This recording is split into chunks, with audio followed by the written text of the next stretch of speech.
The desert dawn broke over the Arizona horizon, painting the sky in shades of amber and gold. A single gunshot cracked through the silence, sharp and authoritative. Then another. Each report came precisely 5 seconds apart, as regular as a heartbeat. On a ridge nearly 400 yards from a solitary house, tin cans perched on a makeshift fence leapt into the air with each shot dancing briefly before disappearing. The shooter remained partially obscured, a shadow against the rising sun. Beside him sat a German shepherd, gray around the muzzle, but alert ears perked at each report. The final can vanished with the final shot. Only then did the man turn his face, catching the morning light, weathered and lined eyes, clear and sharp beneath a furrowed brow. Master Sergeant James Jim Harrison, United States Army, Special Forces, retired. The garage door groaned as Harrison rolled it upward. Inside sat his pride, a 1967 Chevrolet Impala, its midnight blue finish still gleaming. Scout, his German shepherd, padded into the garage and settled into his worn bed in the corner, watching as Harrison prepared for the day's work. The walls told Harrison's story more eloquently than he ever could. Photographs captured moments from another lifetime. A younger Harrison in desert fatigues, standing with 7 other men. Military honors hung in simple frames gathering dust. And centered above his workbench, a folded American flag in a triangular display case. Not his, but belonging to a man who never made it home. The morning mail slid through the slot landing with a soft thud. Harrison collected the small stack of envelopes, bills, advertisements, and a letter bearing the official seal of the United States government. His eyes scanned the formal language, cutting through the bureaucratic niceties. Pursuant to the Eagle Rock Community Development Act, eminent domain proceedings, fair market compensation, 90 days to vacate. Harrison stood motionless. The land beneath his feet, 40 acres of Arizona desert he'd purchased with his service pay in '96, where he'd built this house with his own hands, was being taken. Some corporation called West Ridge Development had convinced the city council that progress demanded his removal. Scout sensed the change pressing his warm body against Harrison's leg. The old soldier placed a hand on the dog's head. "Looks like we're facing deployment orders again, old boy," Harrison murmured. "Difference is, this time there's nowhere to go." Eagle Rock, Arizona had changed. What had once been a small desert community where everyone knew everyone else had morphed into something sleeker, shinier, and far less substantial. Only a few holdouts remained. Harrison's garage, officially Harrison's Auto Repair, though he rarely took outside work anymore. Joe's Diner, where the coffee still came in ceramic mugs. The VFW Hall, though its membership dwindled with each passing year. Harrison drove the Impala to the Veterans Affairs Outreach Center, a modest building that had once been a post office. Tyler Wilson, the young counselor assigned to Harrison's case, was waiting in his office. At 35, Tyler was young by Harrison's standards, but old enough to understand. He'd served 3 tours in Afghanistan and carried scars both visible and invisible. "Good to see you, Jim," Tyler said, gesturing to a chair. "Coffee." "Black as always," Harrison replied, lowering himself into the seat with careful movements. Tyler handed Harrison a mug emblazoned with the Special Forces insignia. "So, how are we doing this month?" Harrison placed the government letter on the desk between them. "Could be better." Tyler read it, his expression darkening. "West Ridge, those corporate vultures, this is happening all over town." "I'm thinking," Harrison said deliberately, "that I've faced worse odds than some developer in an Italian suit. You know, I'll help however I can, but these guys have the council in their pocket. Mayor Ellis practically rolls out a red carpet whenever their CEO comes to town." "Reynolds," Harrison said, the name feeling oddly familiar. "Nathan Reynolds, I saw it in the letter." "Former military himself," Tyler added. "Makes a big show of it when it serves his purposes. Sponsors the Memorial Day Parade, donates to veterans' charities, all while building over the homes of the same veterans he claims to support." Something stirred in Harrison's memory. Reynolds. The name tugged at something buried deep. "They're going after the memorial too," Tyler continued. Harrison's head snapped up. "What memorial?" "The Veterans Memorial Park. It's included in Phase 2 of their development plan. They're calling it repurposing underutilized public space." The Veterans Memorial Park was sacred ground to Harrison. The black granite wall inscribed with names, including those of the men from his unit who never came home. The eternal flame that burned day and night. That's not going to happen, Harrison said, his voice low and steady, the same voice he had used when issuing orders that would not be questioned. Tyler recognized the tone. I figured you'd say that. So what's our play here, Sergeant? First, we gather intelligence. I need to know everything about Reynolds, this development, who's backing it, who stands to gain. I can help with that. The VA has me on a committee about veteran housing. Good. Second, we identify our allies. Anyone else fighting this? The Historical Society tried to save the courthouse and failed. There's an environmental group here concerned about the impact. A few small business owners worried about being pushed out, but nothing organized. Then we create one. Third step is to develop a strategy, not just protest. They expect that. We need to hit them where it hurts. You're really going to fight this, aren't you? Tyler asked, though it wasn't really a question. Harrison fixed him with a steady gaze. Son, there are some hills you die on. This happens to be mine. Joe's Diner stood as a defiant anachronism on Eagle Rock's main thoroughfare, its neon sign buzzing day and night. Harrison slid into his usual booth in the back corner, positioned so he could see both entrances. Scouts settled under the table, invisible to most patrons, but tolerated by Joe himself. The bell above the door chimed. 3 men entered, 2 in expensive suits, flanking a third in business casual attire that probably cost more than everything Harrison was wearing combined. Nathan Reynolds. Harrison recognized him immediately, though they had never formally met. But there was something else, something that nagged at Harrison's memory like a splinter buried too deep to extract. Reynolds and his entourage took a booth on the opposite side. The developer's voice carried across the restaurant loud enough that Harrison suspected he wanted to be overheard. The council vote is practically a formality at this point, one suit said. Ellis and the others are on board. The holdouts won't matter once we announce the tax revenue projections. What about the opposition? Asked the other suit. The veterans groups have been making noise about the memorial. Reynolds waved a dismissive hand. Political theater. They'll quiet down once we announce the new improved memorial we're building. Shinier, more modern, with digital displays and interactive elements. And the residents being displaced, the first suit asked. All being offered fair market value. Look, Eagle Rock needs this development. These old-timers living on valuable land, these mom-and-pop shops barely staying afloat. They're relics, remnants of a bygone era. Harrison's hand tightened around his coffee mug. The conversation continued with Reynolds outlining his vision for the ridges at Eagle Rock, a massive complex that would transform the local economy. What about that old mechanic on the north property? One suit asked. Harrison, was it? He hasn't responded to our offers. Reynolds' expression hardened momentarily. Harrison won't be a problem. If he doesn't take the very generous offer we've made, eminent domain will take care of it. I heard he's some kind of war hero.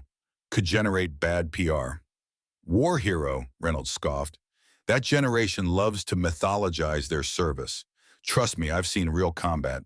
Half the stories these Vietnam and Desert Storm vets tell are exaggerated, if not outright fabricated. Harrison felt something cold settle in his chest. Not anger, which was hot and quick, but the icy resolve that had carried him through sandstorms and firefights. He left money on the table and stood. As he passed Reynolds' booth, he paused just long enough for the developer to look up and meet his gaze. No words were exchanged, none were necessary. Harrison saw the flash of recognition in Reynolds' eyes. Not recognition of Harrison personally, but recognition of what he represented. A brief unease crossed the developer's face before he recovered. Outside in the Impala, Harrison sat for a long moment. We've identified the enemy's scout, he said quietly. Now we need to know his strengths, his weaknesses, and exactly what he's afraid of. The monthly town council meeting was held in the community room of the new municipal building. Harrison arrived early, taking a seat in the back row. Tyler slipped into the seat beside him, looking uncomfortable in a button-down shirt and tie. Mayor Ellis called the meeting to order. After dispensing with the routine business, he reached the agenda item that had filled the room. Discussion of the West Ridge Development Project and associated property acquisitions. Reynolds rose smoothly, moving to the podium. A sleek presentation appeared on the screen behind him, showing architectural renderings of glass and steel structures. Ladies and gentlemen, Reynolds began, I stand before you today not just as a businessman, but as a fellow veteran committed to the future of this community. Tyler leaned close. He always plays the veteran card first. Desert Storm like you, but he was support staff, never saw actual combat as far as I can tell. Reynolds continued outlining his vision for Eagle Rock's future: job creation, tax revenue modernization. He addressed the unfortunate necessity of acquiring certain properties, emphasizing the generous compensation being offered. And as for the Veterans Memorial, Reynolds said, his tone taking on a rehearsed solemnity, "We are not removing it, we are enhancing it." Our plans included a state-of-the-art memorial space with digital displays and interactive elements. When the public comment period began, several citizens approached the microphone. A representative from the Historical Society pleaded for preservation. An environmental activist raised concerns about habitat destruction. A small business owner worried about being priced out. Each spoke passionately but without coordination, without a unified message. Reynolds and the council members responded with practiced sympathy and vague reassurances. The dismissal was polite but unmistakable. As Harrison and Tyler moved toward the exit, Reynolds intercepted them near the door. "Gentlemen," he said, extending his hand. "Nathan Reynolds. I don't believe we've had the pleasure." Tyler introduced himself as just a VA counselor. Reynolds turned to Harrison, hand still extended. After a moment's pause, Harrison accepted the handshake. "James Harrison," he said simply. "Harrison," Reynolds repeated. "The mechanic from the North property. I understand you received our notice yesterday." "I did. I want you to know that we're prepared to be extremely generous in our offer, well above market value." Harrison met Reynolds' gaze directly. "Some things aren't for sale." Reynolds' smile remained fixed, but his eyes hardened. "Everything has a price, Mr. Harrison. It's just a matter of finding the right number." He produced a business card. "When you're ready to discuss specifics, call me directly." "I'll keep that in mind," Harrison said, his tone neutral. Reynolds glanced at Tyler, then back to Harrison. "I understand your reluctance. Change is difficult, especially for men of a certain generation, but progress is inevitable."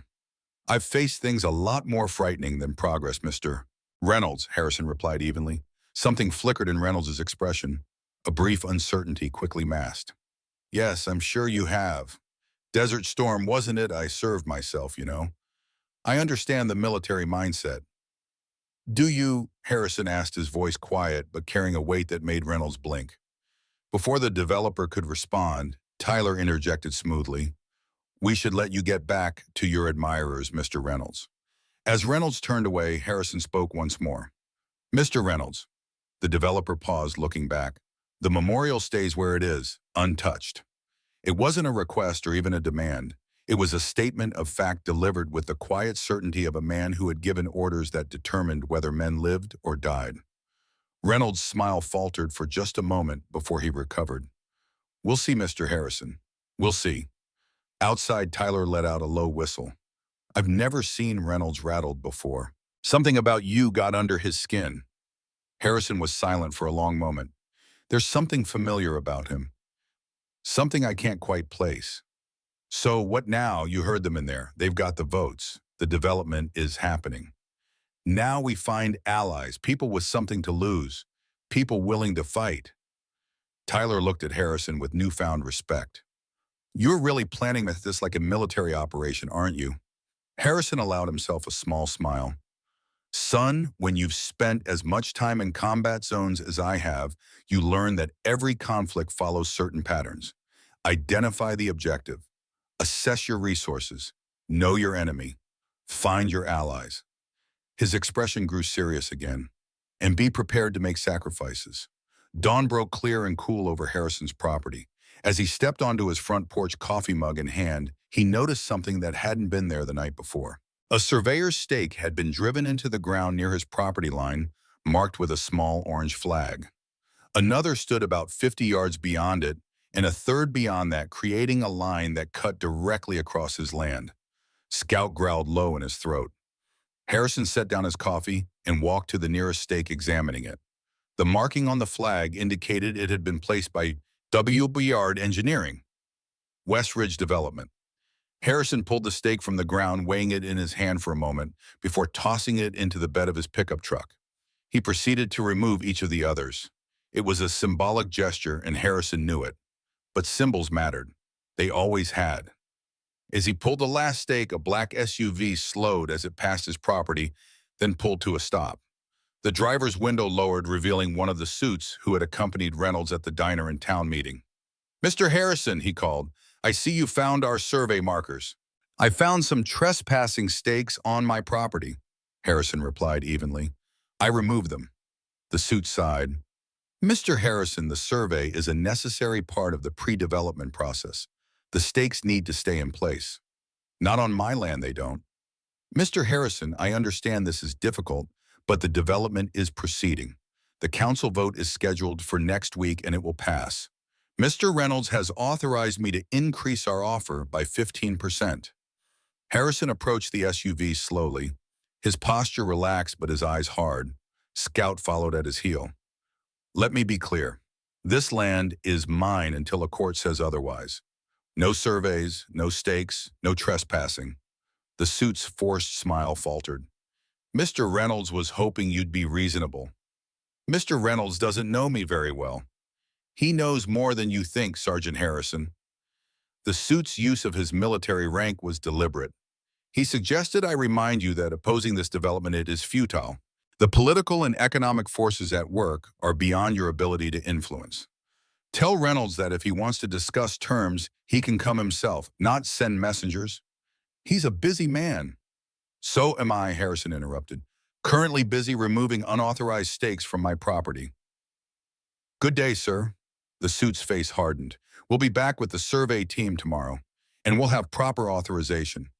I suggest you reconsider your position before then." Harrison spent the remainder of the morning making phone calls, to former military contacts, to local business owners, to members of the VFW Hall. By noon, he had assembled a list of potential allies. Tyler's battered pickup truck pulled into the driveway, the young man emerging with a troubled expression, a file folder clutched in his hand. "Found something?" Harrison asked. Tyler nodded, glancing around as if concerned about being overheard. "Reynolds' military record, or what's left of it. A lot has been redacted or removed entirely." Harrison gestured toward the house. "Let's talk inside."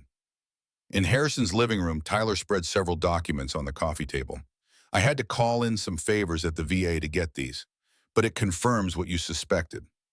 Reynolds was that intelligence officer, Lieutenant Nathan Reynolds, attached to your unit during Operation Desert Storm." Harrison examined the documents, memories flooding back. The disciplinary hearing. Tyler pointed to a nearly blank page with most text redacted, almost completely expunged. "But I found this." He produced a separate sheet, a copy of a medical report. "One of your team members, Staff Sergeant Thomas Miller, filed this after being wounded. In his statement, he explicitly blames faulty intelligence provided by Lieutenant Reynolds for leading the team into a heavily defended position." Harrison remembered Miller, a solid operator dependable in a firefight. He had taken shrapnel in his leg during that botched operation. The wound had ended his military career. "3 men died in that operation," Harrison said quietly. "Reynolds' intelligence indicated minimal resistance. We walked into an ambush." "Did you testify at the hearing?" Harrison nodded. "I was team leader. I reported exactly what happened. Reynolds had altered reconnaissance data to make himself look good to the brass, claiming he'd identified a weakness in enemy defenses. He was looking for a commendation. Instead, he got 3 men killed and 4 others wounded." "What was the outcome?" "I never knew for certain. The hearing was classified. Reynolds disappeared from our unit afterward. I assumed he'd been discharged, possibly court-martialed. Obviously, I was wrong." Tyler sat back. "So Reynolds knows you testified against him. And now, 25 years later, he's using his company to seize your home and destroy the memorial that honors your fallen teammates." "It can't be coincidence," Harrison agreed. "The question is, how do we use this information? We could go public. Local press would eat up a story about a developer with a vendetta against a decorated veteran." Harrison shook his head. "Not yet. Reynolds would deny everything, claim its ancient history being dredged up by a disgruntled old man to block progress. We need more leverage." The VFW Hall sat on a corner lot at the edge of downtown Eagle Rock, its brick facade faded but dignified. Inside, Harrison found Mike Donnelly, 75 and still ramrod straight, Frank Chen, former intelligence specialist from Vietnam, and Sarah Martinez, who had served as a field nurse in Desert Storm. "Need to talk, gentlemen," Harrison said, "about the West Ridge development." "Damn vultures," muttered Frank. They're taking half of Willow Street now. And the memorial, Harrison added, watching their reactions. Silence fell over the group. Each had names on that wall. Friends, comrades, in some cases, brothers or sons. They can't move the memorial, Sarah said, emerging from the back office. It's protected. The protection can be overridden for compelling public interest, Harrison explained. Reynolds has the council convinced that his development qualifies. So what's the play, Sergeant? Mike asked, automatically reverting to Harrison's rank. Harrison laid out what he knew about the development plans, about Reynolds' military past, about the connections between the two. As he spoke, he watched their expressions change from concern to anger to resolve. We need a coordinated response, Harrison concluded. Not just protests or letters to the editor. We need to hit Reynolds where it hurts. His reputation, his financing, his political support. They spent the next hour developing a plan, identifying potential supporters, assigning tasks based on skills and connections, establishing a secure communication network. These were men and women who had operated in hostile territory before. The tactics might be different, the battlefield civilian rather than military, but the principles remained the same. Harrison's next stop was Joe's Diner, where he had arranged to meet with several Main Street business owners. Joe himself had offered the back room for the meeting. As Harrison pulled into the parking lot, he noticed a police cruiser parked nearby its occupant, watching the diner with too much interest to be coincidental. Reynolds had resources, indeed, including apparent influence with local law enforcement. Inside Joe's, the meeting proceeded under the guise of a casual breakfast gathering. Harrison explained the threat to those assembled, not just to his property and the memorial, but to the character of Eagle Rock itself. Reynolds isn't just building on the north side, Harrison explained quietly. His company has been quietly buying options on properties throughout downtown. Phase 2 of his development includes revitalizing Main Street, which means replacing most of you with tenants who can pay premium rents. The revelation landed hard among the assembled business owners. Many had suspected something like this, but hearing it confirmed galvanized their concern into action. They agreed to form an association to oppose the development. Joe approached after the others had left. "Never seen you this fired up about anything, Jim," he observed. "Not in all the years you've been coming here." "Some fights find you," Harrison replied simply, "whether you're looking for them or not." Joe nodded understanding. Reynolds was in earlier with the mayor, talking loud about the benefits his development will bring, elevated dining experiences instead of outdated greasy spoons. Joe's expression hardened. 40 years I've been serving this community. My father before me. Now some developer who's never flipped a burger in his life wants to tell me my business is outdated. We'll stop him, Joe. I hope so. Joe hesitated, then lowered his voice. But be careful, Jim. I overheard something else.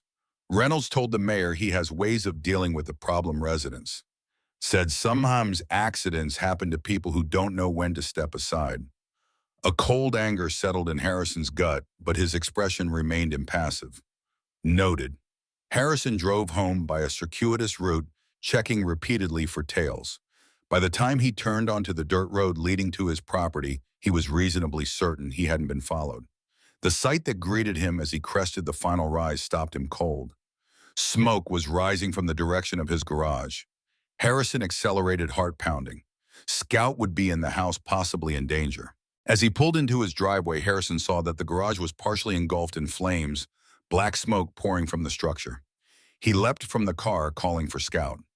The sound of barking from inside the house brought momentary relief. Scout was alive, though trapped. Harrison ran to the house, throwing open the door. Scout bolted out, singed but largely unharmed. The fire had started in the garage but was spreading toward the connecting breezeway that led to the house. He grabbed the garden hose, knowing it was insufficient, but unable to stand by and do nothing. As he fought the flames, he heard the sound of approaching sirens. The fire truck arrived, followed by a police cruiser. The firefighters moved efficiently, bringing the blaze under control before it could reach the house. The garage, however, was largely destroyed, along with the Impala that Harrison had left parked inside. As the firefighters worked, a police officer approached Harrison, who stood with a protective arm around Scout. "Mr. Harrison," the officer said, his tone professionally sympathetic, but with an undercurrent that raised Harrison's suspicions. "Any idea how this might have started?" "None," Harrison replied evenly. "I was in town, just got back." Probably electrical, the officer suggested a bit too quickly. These old buildings, outdated wiring. Happens all the time. Harrison said nothing, but his eyes narrowed slightly.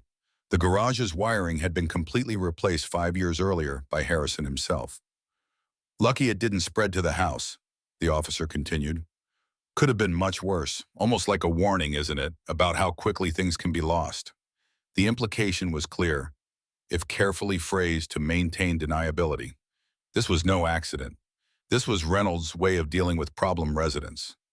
I'll need to file a report, Harrison said calmly. Of course. The officer produced a notepad. But between us, Mr. Harrison, some accidents are just fate's way of telling us it's time to move on. I hear West Ridge Development has made you a very generous offer. Harrison met the officer's gaze with a steady one of his own. I've never been very good at taking hints, officer. Or threats. The officer's expression hardened momentarily before smoothing back into professional neutrality.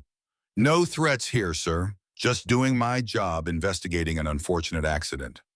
In the remains of the garage, something caught Harrison's eye, a small metallic object glinting among the charred wood. He bent to retrieve it, careful to keep the motion casual. A cigarette lighter expensive with an engraved insignia Harrison recognized immediately. The emblem of Reynolds' company, West Ridge Development. Harrison pocketed the lighter without comment, not proof exactly, but confirmation of what he already knew. This fire had been no accident. When the officials finally departed, leaving Harrison alone with Scout amid the smoking ruins of his garage, he knelt beside his faithful companion, examining the dog's singed fur and the small cut on his paw. It's all right, boy, Harrison murmured, bandaging the wound. We've survived worse, haven't we?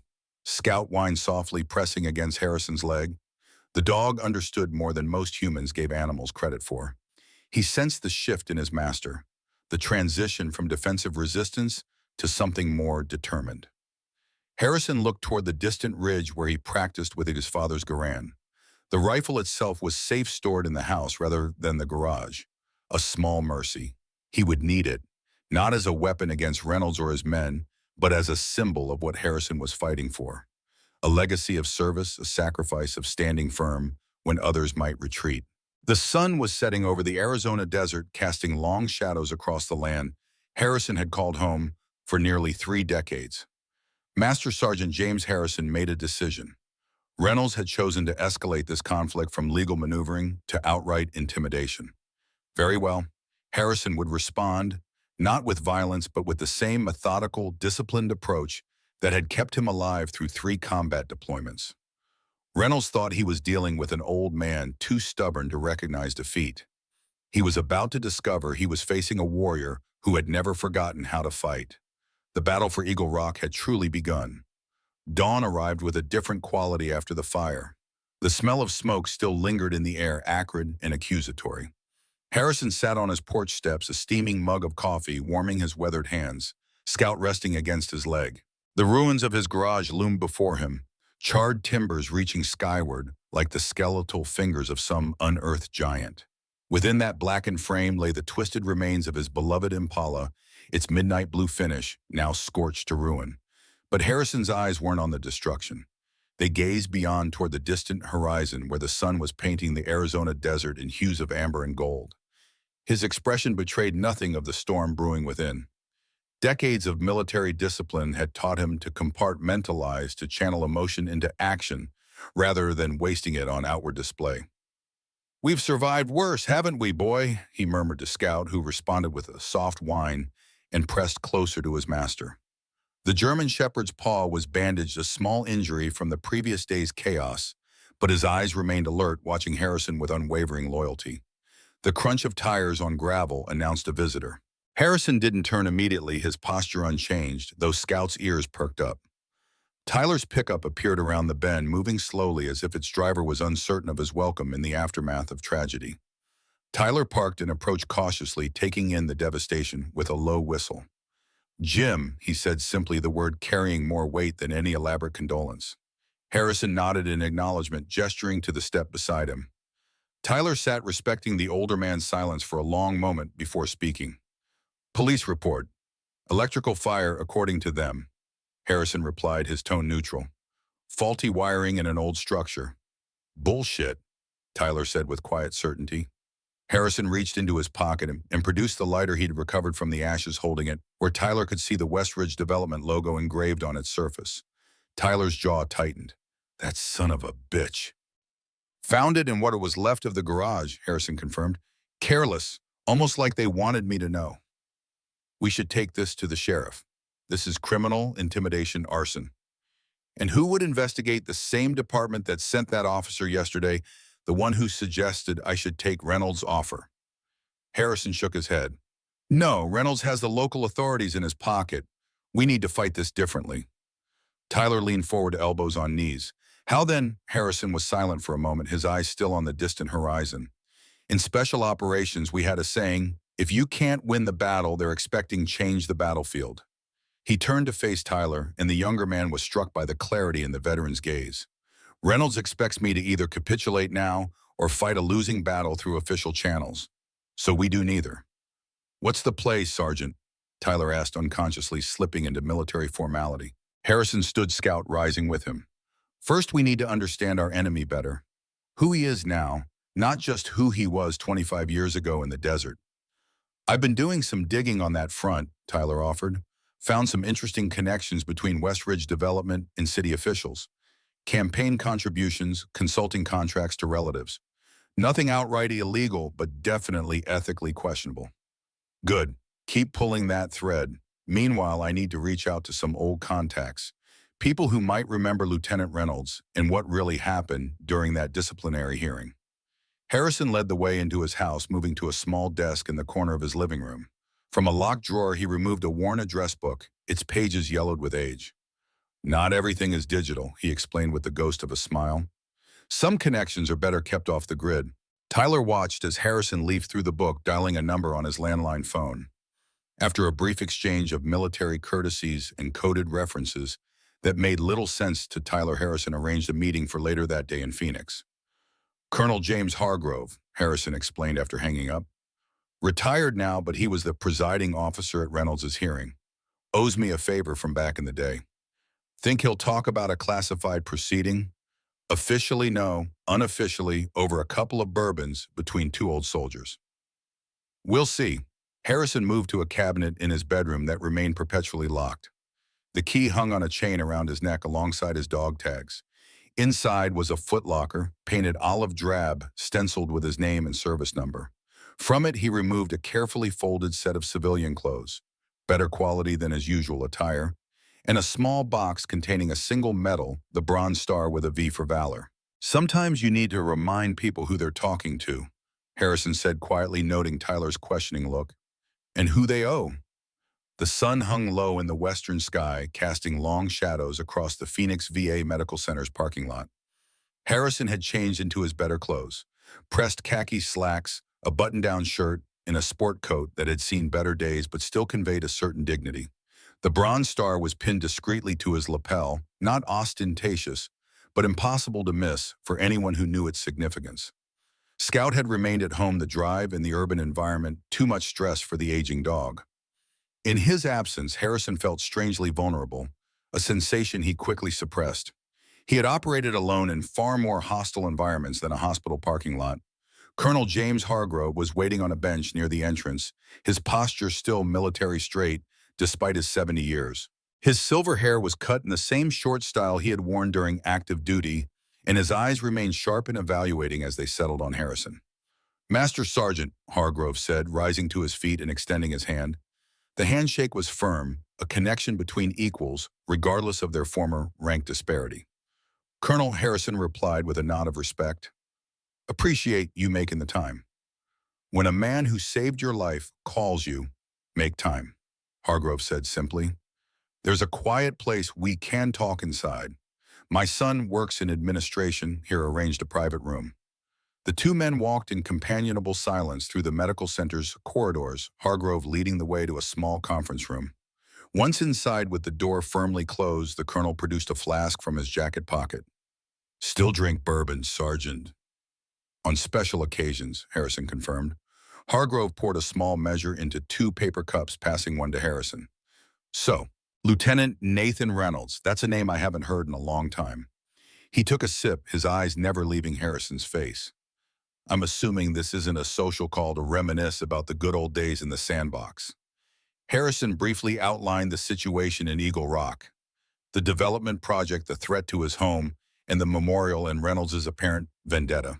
Hargrove listened without interruption, his expression growing progressively darker. I always knew that son of a bitch would resurface eventually, the colonel said when Harrison had finished. Some snakes you just can't keep buried. The hearing was classified, Harrison said carefully. I never knew the outcome. Obviously, he wasn't court-martialed as I'd expected. Hargrove's laugh was bitter. Court-martialed, no. That would have been too simple, too just. He took another sip of bourbon. Reynolds had connections. His father was a brigadier general, his uncle a senator on the Armed Services Committee. The kind of connections that make certain problems disappear. 3 men died because of his falsified intelligence. Harrison said, his voice low but intense. Miller lost his leg. Jackson never recovered from his TBI. How does that just disappear? Politics, Hargrove spat the word like a curse. There was a deal. Reynolds resigned his commission, honorable discharge naturally, and the whole incident was buried. The official report blamed incomplete reconnaissance and enemy unpredictability. Your testimony, Miller's statement, all of it sealed under national security protocols. Harrison's hand tightened around his cup, crumpling it slightly. And the families of those men, what did they get? Folded flags and lies, Hargrove said simply. That's why I retired early. Couldn't stomach being part of a system that would sacrifice truth for political convenience. The 2 men sat in heavy silence for a moment, the weight of old injustices pressing down on both. There's more, Hargrove finally said. Reynolds didn't just fade away into civilian obscurity. His family connections landed him consulting contracts with defense firms. He parlayed that into real estate development, specializing in projects that required government cooperation, military base realignments, federal land transfers. Always with the right political connections, Harrison surmised. Exactly, and he's been remarkably successful. West Ridge Development is just his latest venture, but he's built similar projects in 5 states. Always the same pattern. Find a community, in transition, identify the key properties, secure political support, then steamroll any opposition. Harrison nodded slowly, absorbing this information. And the people who get in his way, Hargrove's expression turned grim. There have been incidents, nothing ever traced back to Reynolds directly. Accidents, sudden financial problems, health issues that forced people to sell. Once a key opponent had old legal troubles resurface unexpectedly. The pattern is there if you know to look for it. Like a garage fire blamed on faulty wiring, Harrison said. Precisely. Hargrove leaned forward. Reynolds is dangerous, Jim, not just because of what he's willing to do, but because he knows how to do it with plausible deniability. He learned that skill in the military, how to create results while keeping his hands apparently clean. Everyone leaves tracks, Colonel, even ghosts. True, Hargrove acknowledged, and I might be able to help with that. He reached into his jacket and removed a slim flash drive. This isn't official. None of this exists, understand. But after the hearing, I made copies of certain files. Insurance, I told myself. Maybe just to preserve the truth that was being buried. Harrison took the drive, his expression solemn. Thank you, sir. Don't thank me yet, Hargrove warned. This won't be admissible in any court. It won't stop his development directly, but it might give you leverage. Information is ammunition, Sergeant. Use it wisely. As they parted ways in the parking lot, Hargrove gripped Harrison's shoulder. One more thing. Reynolds had psychological evaluations during his service. The results were part of what was sealed. He scored high on certain concerning traits: narcissism, lack of empathy, propensity for revenge. The kind of man who never forgets a slight and will go to extraordinary lengths to settle what he perceives as a debt. Noted, Harrison said grimly. Watch your 6th sergeant. This isn't just about land or a memorial to him. It's personal. Scout's enthusiastic greeting as Harrison returned home momentarily lightened the weight that had settled on his shoulders. The German shepherd's unconditional loyalty was a balm against the day's revelations. Harrison knelt, allowing the dog to nuzzle against him, drawing comfort from the simple, honest connection. "Missed you too, old friend," he murmured, scratching behind Scout's ears. "But we've got work to do now." Harrison moved to his desk, inserting Hargrove's flash drive into an aging laptop that Tyler had helped him set up years ago. The files were organized with military precision, reports, statements, evaluations, all meticulously labeled and dated. Harrison began reading, occasionally making notes on a legal pad, his expression growing progressively grimmer as the true picture of Reynolds emerged. The psychological evaluation was particularly disturbing. Beyond what Hargrove had mentioned, the military psychologist had noted Reynolds's marked tendency towards self-aggrandizement at the expense of operational safety, and concerning pattern of prioritizing personal advancement over unit welfare. Most tellingly, the report concluded with a recommendation against placing Reynolds in positions where his decisions could impact the safety of personnel, a recommendation that had obviously been ignored. A knock at the door interrupted his reading. Scout's ears perked up, but his lack of alarm suggested a familiar visitor.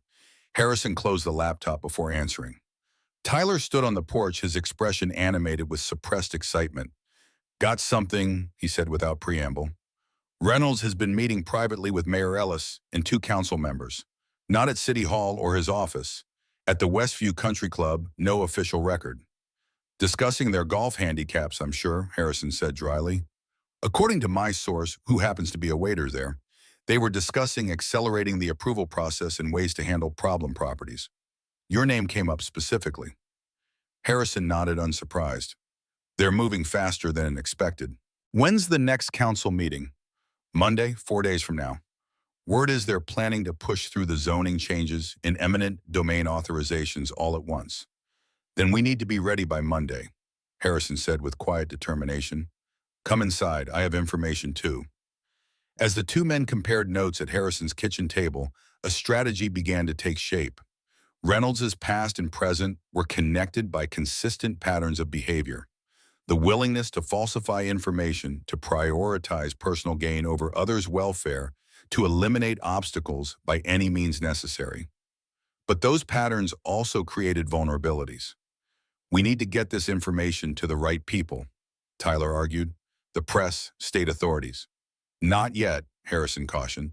"Reynolds has spent decades building his connections, his reputation. We go public too soon with too little, and he'll weather it. Deny everything, paint us as cranks or obstructionists. We need more." "More what?" "More evidence, more allies, more leverage." Harrison's mind was working with the methodical precision that had once made him an exceptional team leader in Special Forces. "Reynolds thinks like a military strategist, identifying key terrain, concentrating resources, isolating opponents.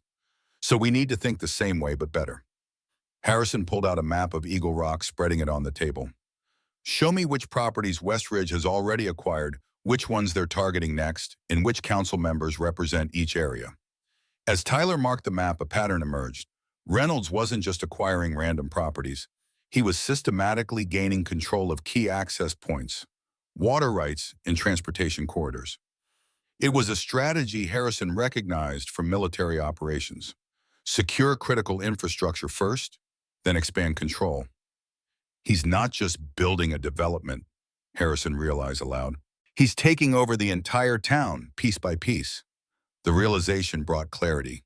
This wasn't merely about Harrison's property or even the Veterans Memorial. Reynolds was executing a campaign to fundamentally transform Eagle Rock, replacing its character, its history, and its independence with a sanitized, controlled environment that he would dominate completely. "We need to make the town see what's really happening," Harrison said, "not just as individual property owners concerned about our own interests, but as a community facing extinction." Tyler nodded, understanding dawning in his eyes. "Change the battlefield." "Exactly," Harrison confirmed. "Reynolds expects us to fight over individual properties over the memorial. Small, isolated battles he can win one by one. Instead, we need to make this about the soul of Eagle Rock itself." As night fell, the two men continued planning, identifying potential allies, points of leverage, and avenues of approach. When Tyler finally left, promising to begin making contacts first thing in the morning, Harrison stood on his porch, watching the younger man's taillights disappear down the dirt road. Scout padded out to join him, sensing his master's preoccupation. Harrison absently stroked the dog's head, his mind still processing the day's revelations and the strategy taking shape. "It's not just about us anymore, Scout," he murmured. "It's about something bigger. Always was, I suppose, though I didn't see it clearly until now." Scout whined softly in response, his warm presence a comfort in the cool desert night. Harrison looked up at the stars, countless and eternal, above the Arizona landscape. The same stars he had navigated by in the deserts of Iraq when the path forward had seemed equally complex, but the mission had been clear. The mission was clear now, too. Not just to save his home or the memorial, but to stand against the kind of man who saw other people's lives, histories, and communities as mere obstacles to his ambition. The kind of man who had once sent soldiers into an ambush for his own advancement and was now willing to burn down a home to intimidate its owner. Some battles found you whether you sought them or not, and some were worth fighting regardless of the cost. The following morning found Harrison at the Veterans Memorial Park, the dawn light casting long shadows across the polished, black granite wall inscribed with the names of the fallen. He stood motionless before the section that honored those lost in Desert Storm, his weathered fingers tracing three names in particular: Alvarez Delaney Wilson, his men, lost to Reynolds' ambition. "I wondered if I'd find you here," came a voice from behind him. Harrison turned to see Sarah Martinez approaching her nurse's scrubs, suggesting she had just finished a night shift at the local hospital. Despite the evident fatigue in her steps, her back remained straight, her gaze clear and direct, the bearing of someone who had seen the worst of humanity and chosen to maintain her dignity nonetheless. "Morning constitutional," Harrison replied, though they both knew it was more than that. "Helps me think." Sarah nodded, understanding. She moved to stand beside him, her own eyes finding names she recognized on the wall. "Mike called last night, said you're pulling together something big, something that might actually stop Reynolds." "Working on it," Harrison acknowledged. "Need all hands for this one, though." "You've got them," Sarah said simply. "The VFW is with you, so are most of the businesses on Main Street. Even Pastor Collins from First Baptist. He's worried about Reynolds' plans to repurpose the old church cemetery that's in the development zone." Harrison nodded, unsurprised. Reynolds' reach had grown so extensive that he had managed to threaten virtually every established institution in Eagle Rock. That overreach might prove to be his vulnerability. "We need to be organized," Harrison said. "Coordinated. Reynolds expects isolated resistance that he can pick off one by one. We need to show a united front." "What did you have in mind?" Harrison outlined the plan that had taken shape overnight. A town hall meeting independent of the official council, where all the affected parties could gather, share information, and form a cohesive opposition. Not just protests or petitions, but a comprehensive campaign that would fight Reynolds on multiple fronts simultaneously. "We'll need a venue," Sarah noted. "Somewhere Reynolds doesn't control or influence." "Joe's offered his diner after hours," Harrison said. "Not large enough for everyone, but enough for representatives from each affected group." "When, Army?" "Tomorrow night. Need to get ahead of the council meeting on Monday." Sarah nodded, her expression thoughtful. "I'll spread the word through the right channels." Discreetly. As she turned to leave, she paused, her gaze returning to the memorial wall. "Jim, be careful. Reynolds isn't just after your land. Mike told me about your history with him. This is vendetta territory." "I know," Harrison acknowledged. "That's why we need to make it bigger than just me and him. Make it about the town, about all of us." "Still," Sarah persisted, "watch your back.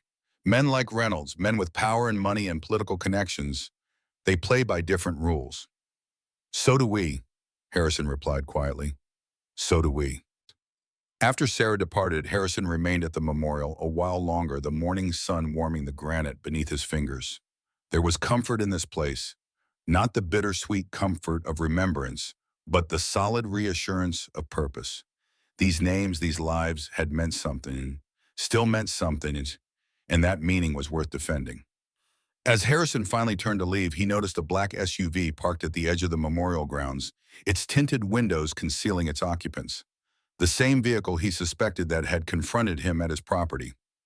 Reynolds' people watching, gathering intelligence, assessing their opponent. Harrison didn't alter his pace or give any indication that he had noticed the surveillance. Let them watch. Let them report back. Let Reynolds think he understood what he was facing. The military strategist in Harrison knew the value of being underestimated. The day passed in a flurry of activity. Harrison visited Joe's diner to finalize arrangements for the meeting, then met with Frank Chen to coordinate communication through the network of former military personnel in the area. Frank, with his intelligence background, had established a system of runners and coded messages that would allow information to flow without being intercepted by Reynolds' allies in local government. Old school, Frank explained with a smile that didn't quite reach his watchful eyes. No electronic trails, no phones that can be tapped, just trusted people carrying information directly. Like we did in country, Harrison nodded, appreciating the elegant simplicity of the approach. Precisely, Frank confirmed. Reynolds may have money and technology, but we have experience and trust. Some advantages can't be bought. By late afternoon, Harrison had returned home to find Tyler waiting for him, along with an unexpected visitor, Emma Reynolds, Nathan's niece. The young woman stood awkwardly by Tyler's truck, her posture suggesting she was prepared to leave quickly if unwelcome. Scout approached her cautiously, sniffing with professional interest before apparently deciding she posed no threat. Harrison followed his dog's lead, extending a weathered hand in greeting. "Mr. Reynolds," he said simply, neither hostile nor particularly welcoming. "Mr. Harrison," she replied, her handshake firm, despite her evident nervousness. "I understand you have reasons to distrust anyone with my last name, but Tyler thought you might be willing to hear me out." Harrison glanced at Tyler, who nodded almost imperceptibly. "Come inside," Harrison offered, leading the way to his kitchen table, the site of so many strategy sessions over the past days. Emma declined coffee, sitting stiffly in the offered chair. Up close, Harrison could see little resemblance to her uncle. Her features were softer, her eyes clear and direct, rather than calculating. But he had learned long ago that appearances could be deceiving. "I'm a journalist," she began without preamble. "Freelance investigative. I've been looking into my uncle's business practices for nearly a year. Not because of family drama," she added quickly, seeing Harrison's skeptical expression.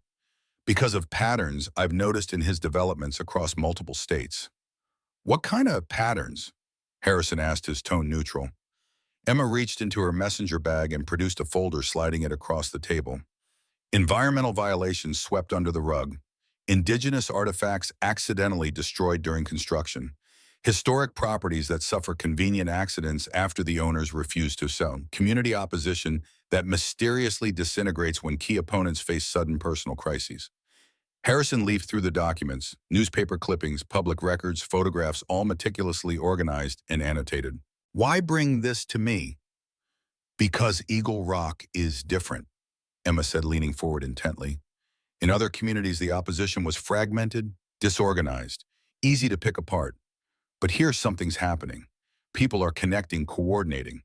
Word is you're at the center of that." "Word travels fast," Harrison observed dryly. "In small towns always," Emma acknowledged, "especially when my uncle starts getting nervous reports from his people on the ground." That caught Harrison's attention. "He's nervous. More than that, he's angry. I've never seen him this personally invested in removing an obstacle. Usually he's coldly practical, calculating costs and benefits. But with this town, it's different. It's emotional." "We have history," Harrison said simply. "I gathered that," Emma replied, "though the details are apparently classified." Harrison studied her for a long moment, weighing options, calculating risks. "Why turn against your own family? What's your stake in this?" Emma's expression hardened slightly. "My father was Nathan's brother. He died when I was 12, cancer from exposure to chemical weapons during the Gulf War. His last years were spent fighting the government for recognition for treatment. Nathan could have helped, with his connections, his resources. He didn't. Said Dad's inability to navigate the system wasn't his problem." The room fell silent, save for Scout's soft breathing as he lay at Harrison's feet. The revelation hung in the air, personal and painful and beyond dispute. "I'm not naive," Emma continued finally. "I know bringing down someone like my uncle isn't easy. He has money, connections, protection in high places. But if enough voices speak at once, if enough evidence comes to light simultaneously, the shield can crack." Harrison nodded slowly. "And you want to be part of that chorus?" "I want to write the story that makes the chorus impossible to ignore," Emma corrected. "Not just about Eagle Rock, but about all of it. The pattern across states, the connections to political figures, the environmental and cultural damage. A comprehensive exposé." Tyler, who had remained silent throughout the exchange, finally spoke. Emma has sources we don't, Jim. Access to information about West Ridge's finances, internal communications plans beyond what's been publicly filed. Harrison considered this. Another ally, especially one with insider knowledge, could be invaluable. But trust was not something he gave easily, particularly to someone sharing blood with the enemy. "What exactly are you proposing?" he asked Emma directly. "In exchange," she replied, "I share what I know about West Ridge's plans for Eagle Rock, their vulnerabilities, their pressure points. You share what you know about my uncle's military past and how it connects to his present actions. Together, we build a story that can't be buried or dismissed." Harrison weighed the offer carefully. The potential benefits were significant, but so were the risks. If Emma was playing both sides, feeding information back to her uncle, it could compromise everything they were building. "I need time to consider," he said finally, "and to verify certain aspects of your story." Emma nodded, unsurprised. "I expected as much. Trust is earned, not given." She stood, leaving the folder on the table. "My contact information is inside. When you're ready to talk further, call me. But don't wait too long. The council vote is Monday, and my uncle has been making calls to ensure it goes his way." After she had departed, Tyler looked expectantly at Harrison. "Well, what do you think?" Harrison was silent for a long moment, his expression unreadable. "I think," he said finally, "that we need to be very careful, but also that we may have just been handed a significant advantage." "You believe her story?" "Parts of it, certainly. The personal details, those had the ring of truth. The offer of alliance, that needs verification." Harrison moved to his desk, picking up the phone. "I need to make some calls. See if Frank can run a background check on Ms. Reynolds, confirm her journalistic credentials, her previous stories. Meanwhile, I want you to go through this folder, cross-reference anything that can be verified against independent sources." Tyler nodded, understanding the approach. Trust but verify, a principle that had kept Harrison alive through countless operations in hostile territory. "If she's legitimate," Harrison continued, "her information could be crucial. If not, better to know now than when it's too late." The sun was setting by the time they had completed their initial assessment of Emma's information. Frank's connections had confirmed her identity as a legitimate investigative journalist with publications in respected outlets. Her previous work showed a consistent focus on corporate accountability and environmental justice. Nothing in her background suggested deception or divided loyalties. "Still doesn't guarantee her current intentions," Harrison noted, ever cautious. "But it's enough to proceed cautiously." The folder she had provided contained valuable intelligence, detailed maps of West Ridge's full development plans, far more extensive than what had been publicly disclosed. Financial records showing the company was leveraged to the hilt on this project, with investors demanding results. Communications suggesting Reynolds had promised certain parcels of land to specific developers before they were even acquired. Most significantly, there was evidence that Reynolds had misrepresented environmental impact studies, falsifying data about groundwater contamination that would result from the development's planned industrial zone, a zone that had never been mentioned in public presentations. "This is dynamite," Tyler said, looking up from the documents. "If this got out before the council vote, it could change everything," Harrison agreed. "But we need to be strategic about how and when we use it." Harrison reached for his phone, dialing the number Emma had provided. When she answered, his message was brief and to the point. "Tomorrow night, Joe's Diner, 8 o'clock. Bring everything you have." The night air carried a hint of autumn coolness as Harrison approached Joe's Diner. The restaurant's windows were darkened, the closed sign prominently displayed, but a thin line of light showed beneath the rear door, where Joe had instructed everyone to enter. Harrison arrived early, Scout at his heel. The dog's presence was both comfort and practical necessity.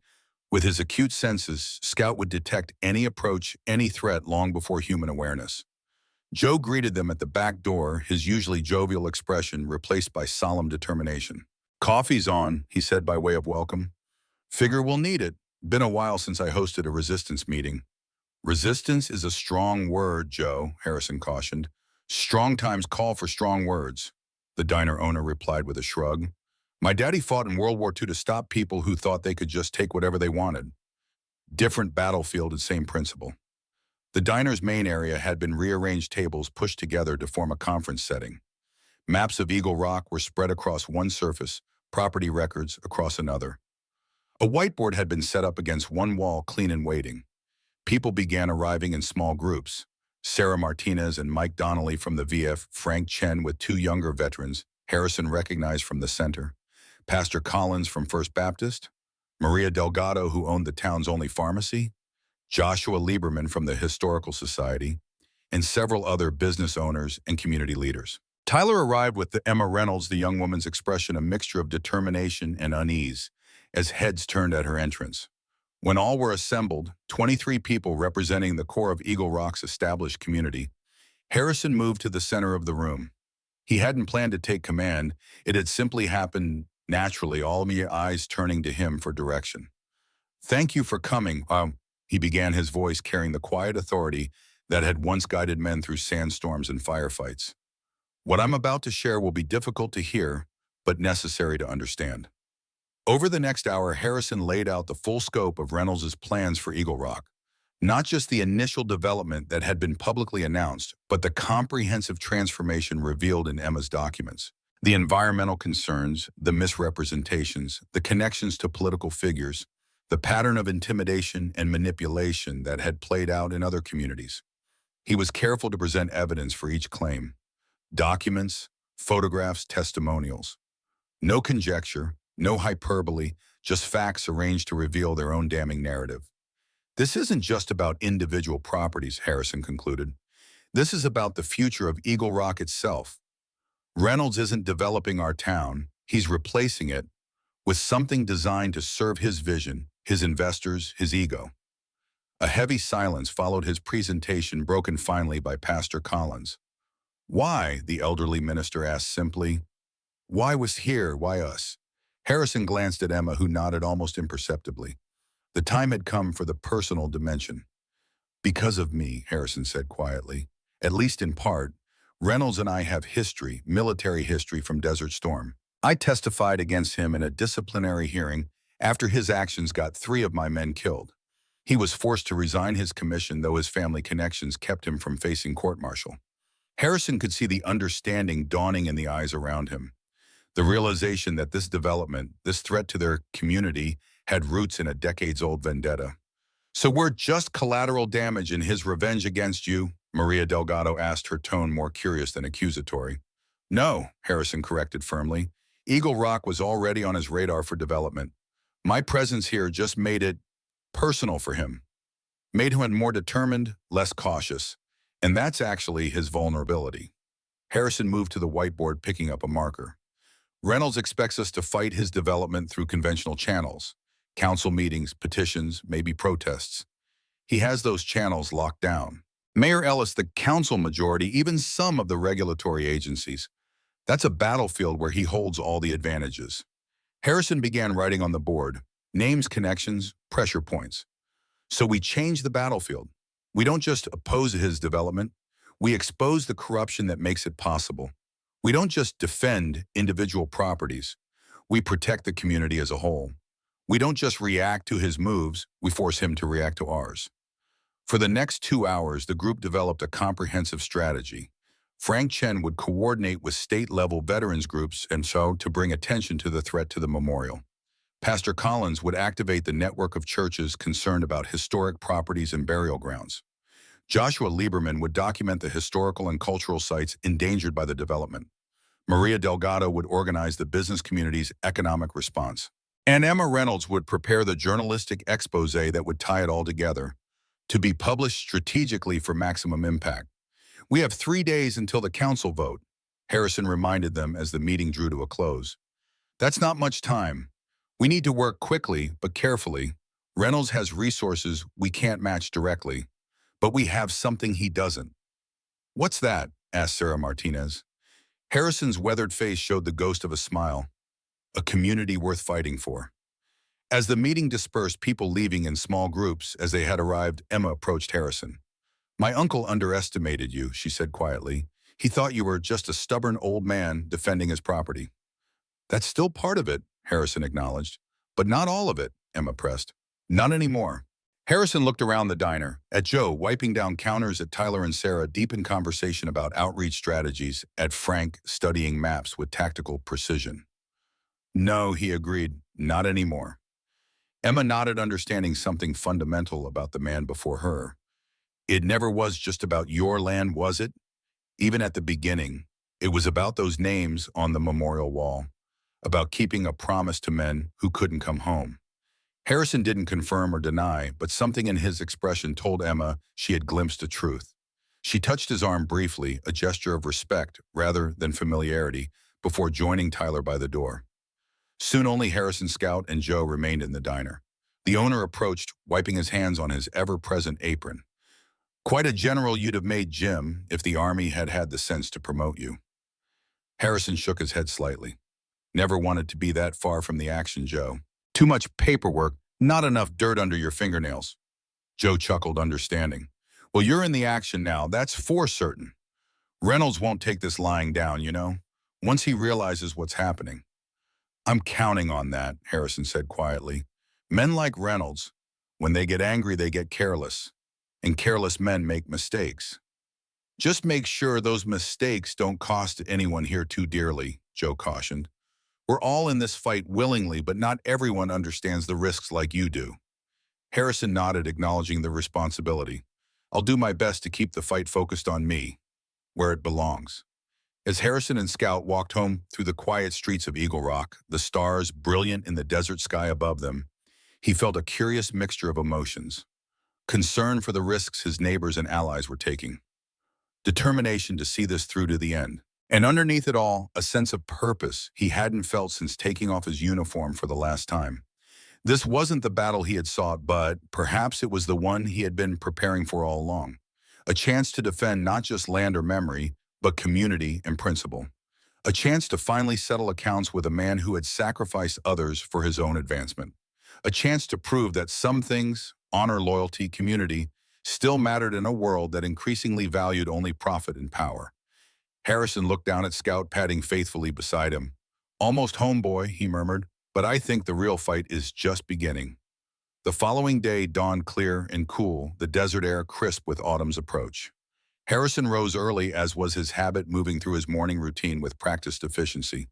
Coffee brewed strong and black, a simple breakfast of toast and eggs. Scout fed and let out to patrol the perimeter of the property, his aging but still keen senses alert for any intrusion. Harrison was cleaning his father's rear end, the ritual of maintenance, as much meditation as practical necessity, when Tyler's truck appeared on the horizon, moving fast enough to send dust billowing behind it. Something was wrong. Scout barked once in alert as Harrison moved to the porch, watching the truck skid to a stop in his driveway. Tyler leapt out, his expression grim. They moved up the vote, he announced without preamble. Emergency session this afternoon. Reynolds convinced Ellis to fast-track everything. Harrison absorbed this news with outward calm, though his mind was racing through implications, adjustments, contingencies. How did you find out? Sarah's cousin works as a clerk at City Hall. Overheard Ellis on the phone with Reynolds this morning. They're trying to get ahead of us, push it through before we can organize. Harrison nodded, unsurprised. They must have had someone watching Joe's last night. Saw the meeting, reported back. What do we do now? Our timeline was based on Monday's vote. The press releases Emma's article, the coordinated response. None of it's ready. Harrison set aside the rifle, his movements deliberate, unhurried. So we accelerate, contact everyone from last night, tell them the situation has changed. We move now. Tyler was already on his phone, sending text messages to their core group. What about you? What's your play? Harrison considered for a moment. I need to see Reynolds, directly. No intermediaries. Jim, I don't think that's wise. He's dangerous when cornered, and right now he's feeling cornered. Exactly, Harrison said, a cold certainty in his voice. Men like Reynolds, they're used to operating from the shadows through proxies, maintaining plausible deniability. Force them into the open face-to-face and they become uncomfortable. And uncomfortable men make mistakes. Tyler finished, understanding Harrison's strategy. Precisely. Harrison moved inside to change, exchanging his work clothes for the same outfit he had worn to meet Colonel Hargrove. Neat, dignified, with the bronze star pinned to his lapel. Not ostentatious, but a visual reminder of who he was and what he had earned. I'll be at the West Ridge Development Office in town, Harrison informed Tyler. You coordinate our response. Make sure Emma is ready with her story. We may need to release it earlier than planned. Be careful, Tyler cautioned. Reynolds has a lot to lose now. So do we all, Harrison replied simply. The drive into Eagle Rock was marked by an unusual level of activity for a Saturday morning. Police cruisers were positioned at major intersections. Workers were setting up barriers around the municipal building. It had the feel of preparation, not just for an emergency council session, but for anticipated protest. Harrison parked the truck a block from the Westridge Development Office, a sleek storefront in the new part of town, with floor-to-ceiling windows displaying architectural models and glossy renderings of the proposed development. A receptionist looked up with professional indifference as he entered, then registered his appearance with a flicker of recognition. "I'd like to see Mr. Reynolds," Harrison stated, his tone making it more command than request. "I'm afraid Mr. Reynolds isn't available without an appointment," the receptionist replied, her practiced smile never wavering. "Perhaps one of our project managers could assist you." "Tell him James Harrison is here. He'll make time." The receptionist hesitated, clearly weighing options before picking up her phone and having a brief hushed conversation. When she hung up, her smile had become slightly strained. "Mr. Reynolds will see you. His office is through that door at the end of the hall." Harrison nodded his thanks, moving with unhurried purpose toward the indicated door. Scout had remained in the truck. This was a conversation best had one-on-one. Nathan Reynolds' office was exactly what Harrison had expected. Spacious, expensively furnished, with the trappings of success prominently displayed. Awards and commendations hung on one wall. Photographs with political figures adorned another. The desk was large, positioned to ensure Reynolds would be backlit by the window behind him, giving him a psychological advantage over visitors. Reynolds himself stood as Harrison entered, his expression a carefully composed mask of professional courtesy that did nothing to conceal the cold calculation in his eyes. He had aged well, Harrison noted, his hair now silver rather than the sandy brown of his lieutenant days, his face lined but distinguished rather than weathered. The face of a man whose battles had been fought in boardrooms rather than deserts. "Sergeant Harrison," Reynolds said, not extending his hand, "this is unexpected." "Is it?" Harrison asked mildly, taking a seat without waiting for invitation. "I would have thought you'd anticipate a response to moving up the council vote, especially after having Joe's Diner watched last night." A flicker of surprise crossed Reynolds' face before he controlled it. "I don't know what you're talking about." "Of course you do," Harrison replied calmly. "Just as you know about the garage fire that wasn't an electrical accident, just as you know about the surveyor stakes on my property, just as you know about the disciplinary hearing after Desert Storm." At the mention of the hearing, Reynolds' composed facade cracked slightly. He sat down behind his desk, using the furniture as a barrier between them. "Ancient history," he said dismissively, "irrelevant to the current situation." "Is it?" Harrison leaned forward slightly. "3 men died because you falsified intelligence reports, Lieutenant. Miller lost his leg. Jackson never recovered from his TB, all so you could impress your superiors, advance your career. Those charges were never proven." Reynolds snapped, then immediately regained his composure. "And even if there had been lapses in intelligence gathering the fog of war." "There was no bomb," Harrison interrupted, his voice quiet but carrying the weight of absolute certainty.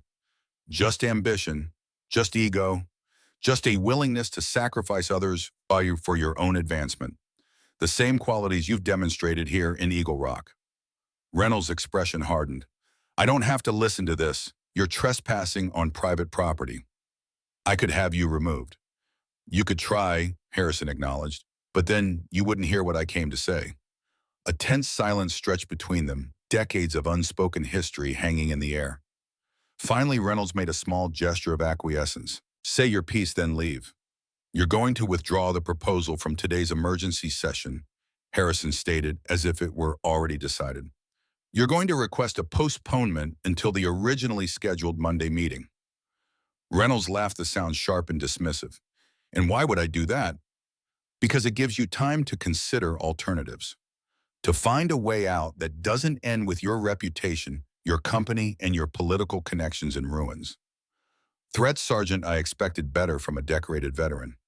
"Not threats," Harrison corrected. "Consequences. Natural, predictable consequences of your actions. The kind that can still be mitigated if you're smart enough to recognize when you're outmaneuvered." Reynolds leaned back in his chair, studying Harrison with narrowed eyes. "You're bluffing. You have nothing that could touch me. Your psychological evaluation from Desert Storm, Harrison said quietly. The one that noted your narcissistic tendencies, your lack of empathy, your propensity for revenge. The one that recommended you never be placed in positions where your decisions affected others' safety. Reynolds' face paled slightly, but he maintained his composure. Classified, inadmissible in any court.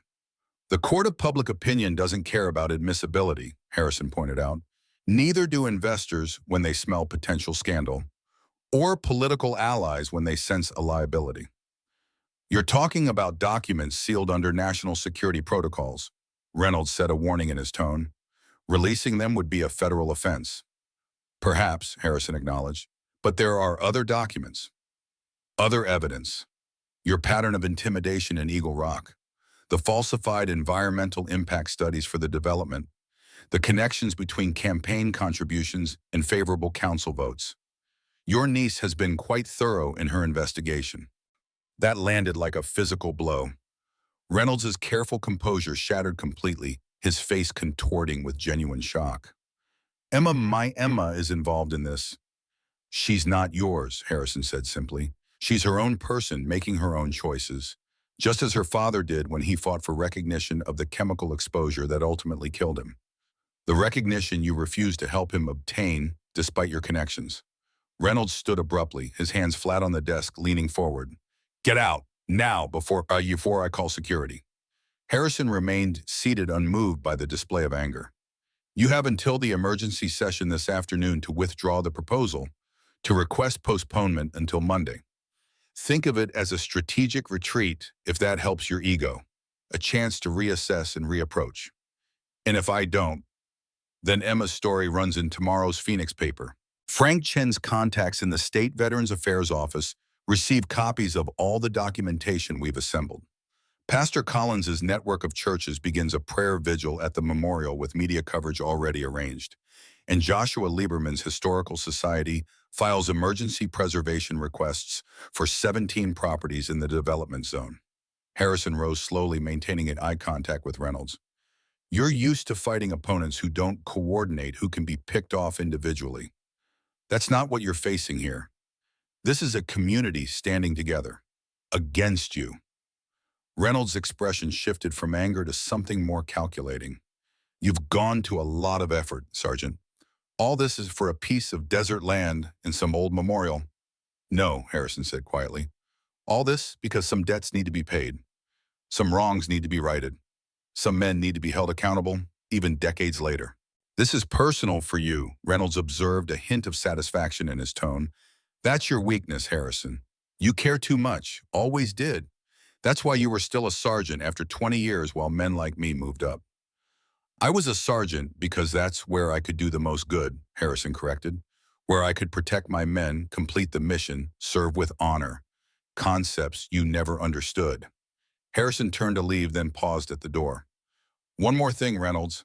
The garage fire, the intimidation, it stops now, or the gloves come off completely.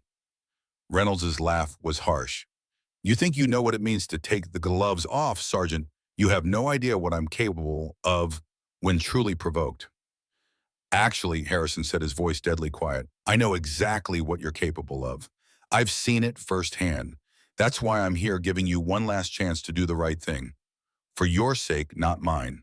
With that, Harrison left, closing the door quietly behind him. The receptionist avoided eye contact as he passed through the lobby, his footsteps measured and unhurried. Only when he reached his truck, when Scout's welcoming whine greeted him, did Harrison allow himself to exhale slowly, releasing the tension that had built during the confrontation. Reynolds was rattled, that much was clear. The mention of Emma's involvement in Haman had genuinely shocked him. But whether that would translate into the tactical retreat Harrison had suggested remained to be seen. Men like Reynolds didn't surrender easily, especially when their pride was at stake.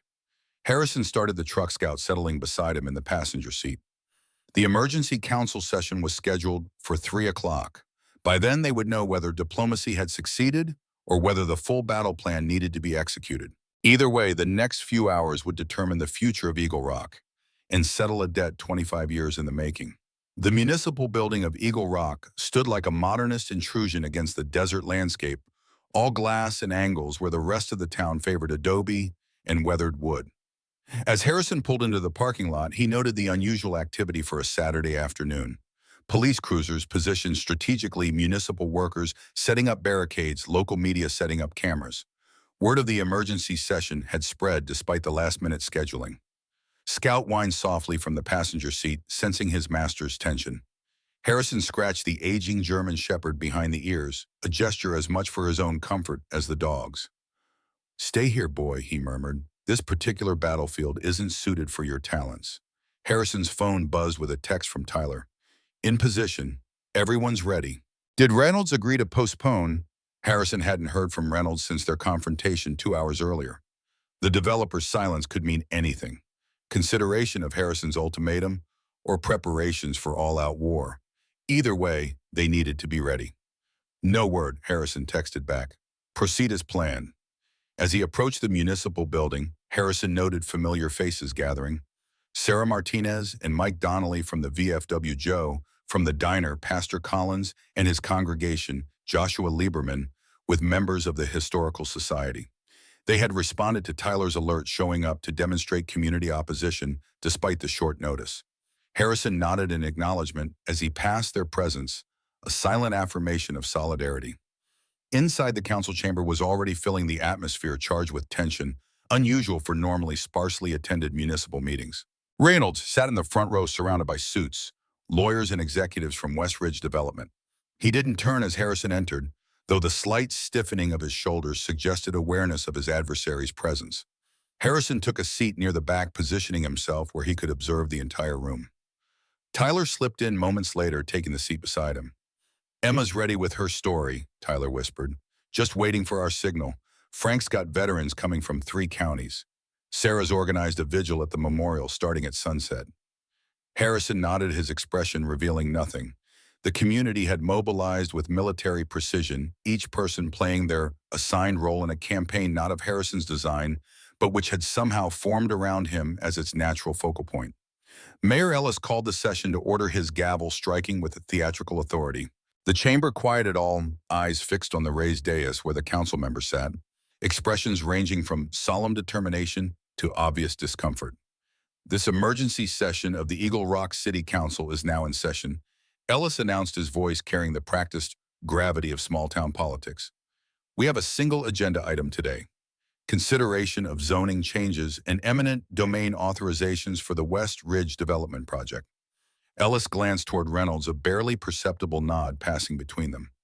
"Given the economic importance of this project and certain time-sensitive aspects of the financing, the council has agreed to expedite consideration rather than waiting until our regularly scheduled meeting on Monday." A murmur ran through the crowd, those in the know recognizing the transparent attempt to circumvent opposition, those learning of it for the first time registering surprise at the unusual procedure. "Before we begin, the council will hear brief comments from Mr. Nathan Reynolds, representing West Ridge Development." Ellis continued, gesturing toward the front row. Reynolds rose smoothly, buttoning his tailored suit jacket as he approached the podium. His posture radiated confidence, his expression carefully composed to project reasonable authority. But Harrison, watching closely, noted subtle tells: the slightly too tight grip on the podium, the occasional darting glance toward the back of the room where Harrison sat. "Thank you, Mr. Mayor, council members, citizens of Eagle Rock." Reynolds began, his voice modulated to project both strength and approachability. "I appreciate your accommodating this accelerated timeline. As the mayor mentioned, certain aspects of our financing package have time-sensitive components that make prompt action necessary." Reynolds launched into a well-rehearsed presentation highlighting job creation, tax revenue, and the revitalization that the development would bring to Eagle Rock. He spoke of progress and opportunity of bringing the town into the 21st century while honoring its heritage, though his plans for the Veterans Memorial went conspicuously unmentioned. Harrison listened without reaction, his weathered face revealing nothing of his thoughts. This performance was for the council and the cameras, not for him. He and Reynolds had already had their real conversation away from microphones and witnesses. This was merely the public face of a much deeper conflict. As Reynolds concluded his remarks and returned to his seat, Mayor Ellis cleared his throat. Thank you, Mr. Reynolds. Now, before we move to council discussion, we'll open the floor for brief public comments. Please keep remarks to 3 minutes and directly relevant to the proposal. A line formed quickly at the public microphone. Sarah Martinez spoke first, her nurse's training evident in her clear, precise articulation of concerns about the development's impact on local healthcare access. Joe followed, speaking passionately about small businesses being displaced. Pastor Collins addressed the historical and cultural significance of sites within the development zone. Each speaker was respectful but firm, their concerns specific and well-documented, rather than emotional or generalized. This too had been part of Harrison's strategy, to present opposition that couldn't be dismissed as mere sentimentality or resistance to change. Throughout the public comments, Harrison remained seated silent. His presence alone was statement enough, a reminder of what Reynolds and his development truly threatened. Not just property and memorial, but the very soul of a community built by people who understood service and sacrifice. Finally, Ellis called for the last speaker. Mr. Harrison, you've been conspicuously quiet. Would you like to address the council before we proceed to deliberation? All eyes turned to Harrison as he rose slowly, his movements deliberate, dignified. The bronze star on his lapel caught the light as he made his way to the microphone, a small but significant reminder of who he was and what he had earned.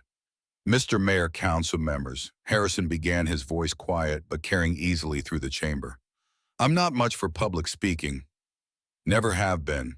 I've always believed actions matter more than words. He paused, his gaze sweeping the room, settling briefly on Reynolds before continuing.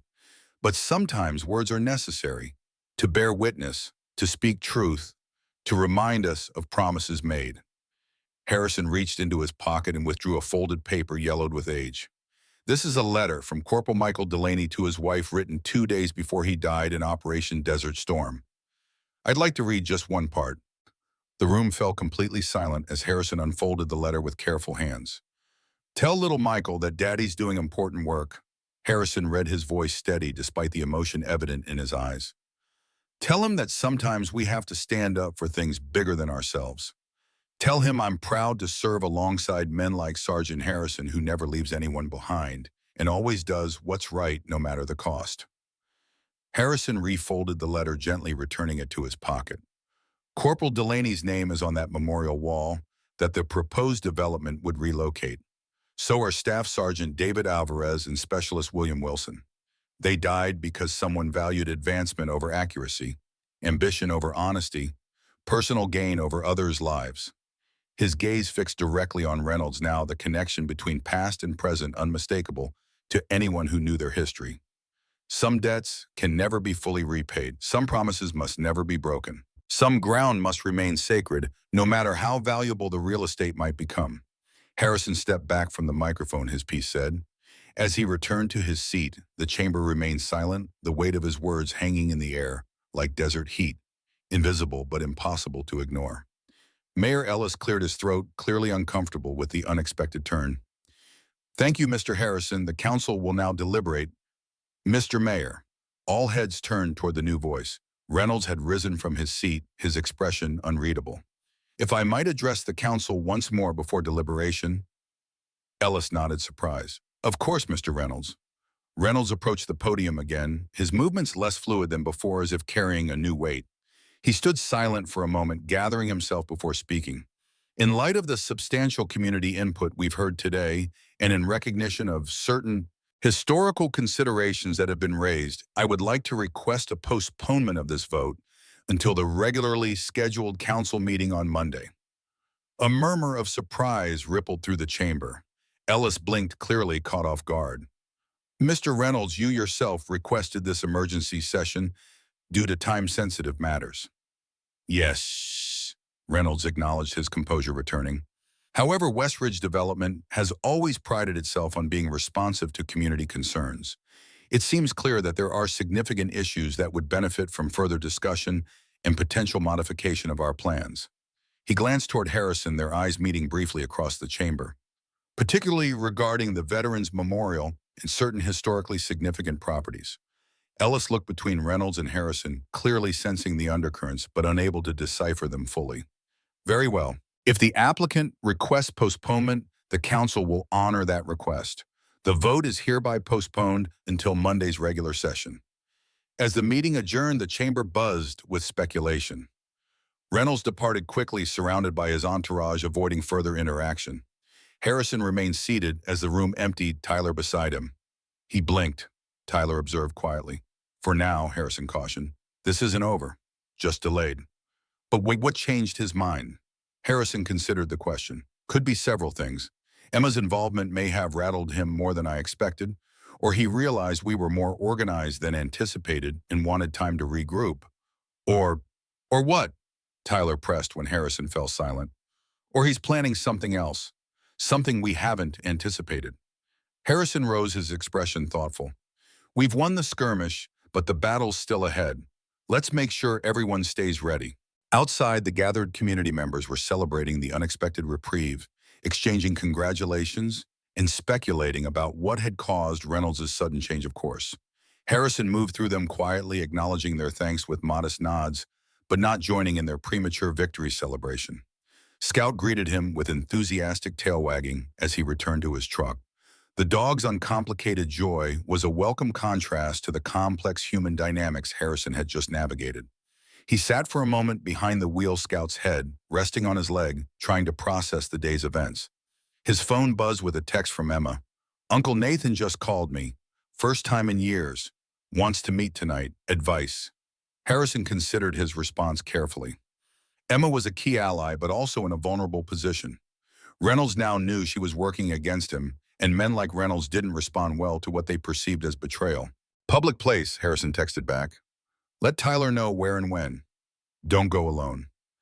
As Harrison started the truck, a police cruiser pulled alongside the window, rolling down to reveal Officer Brennan, the same officer who had investigated the garage fire. Mr. Harrison, Brennan said, his tone professionally neutral, but with an undercurrent Harrison couldn't quite identify. Quite a performance in there.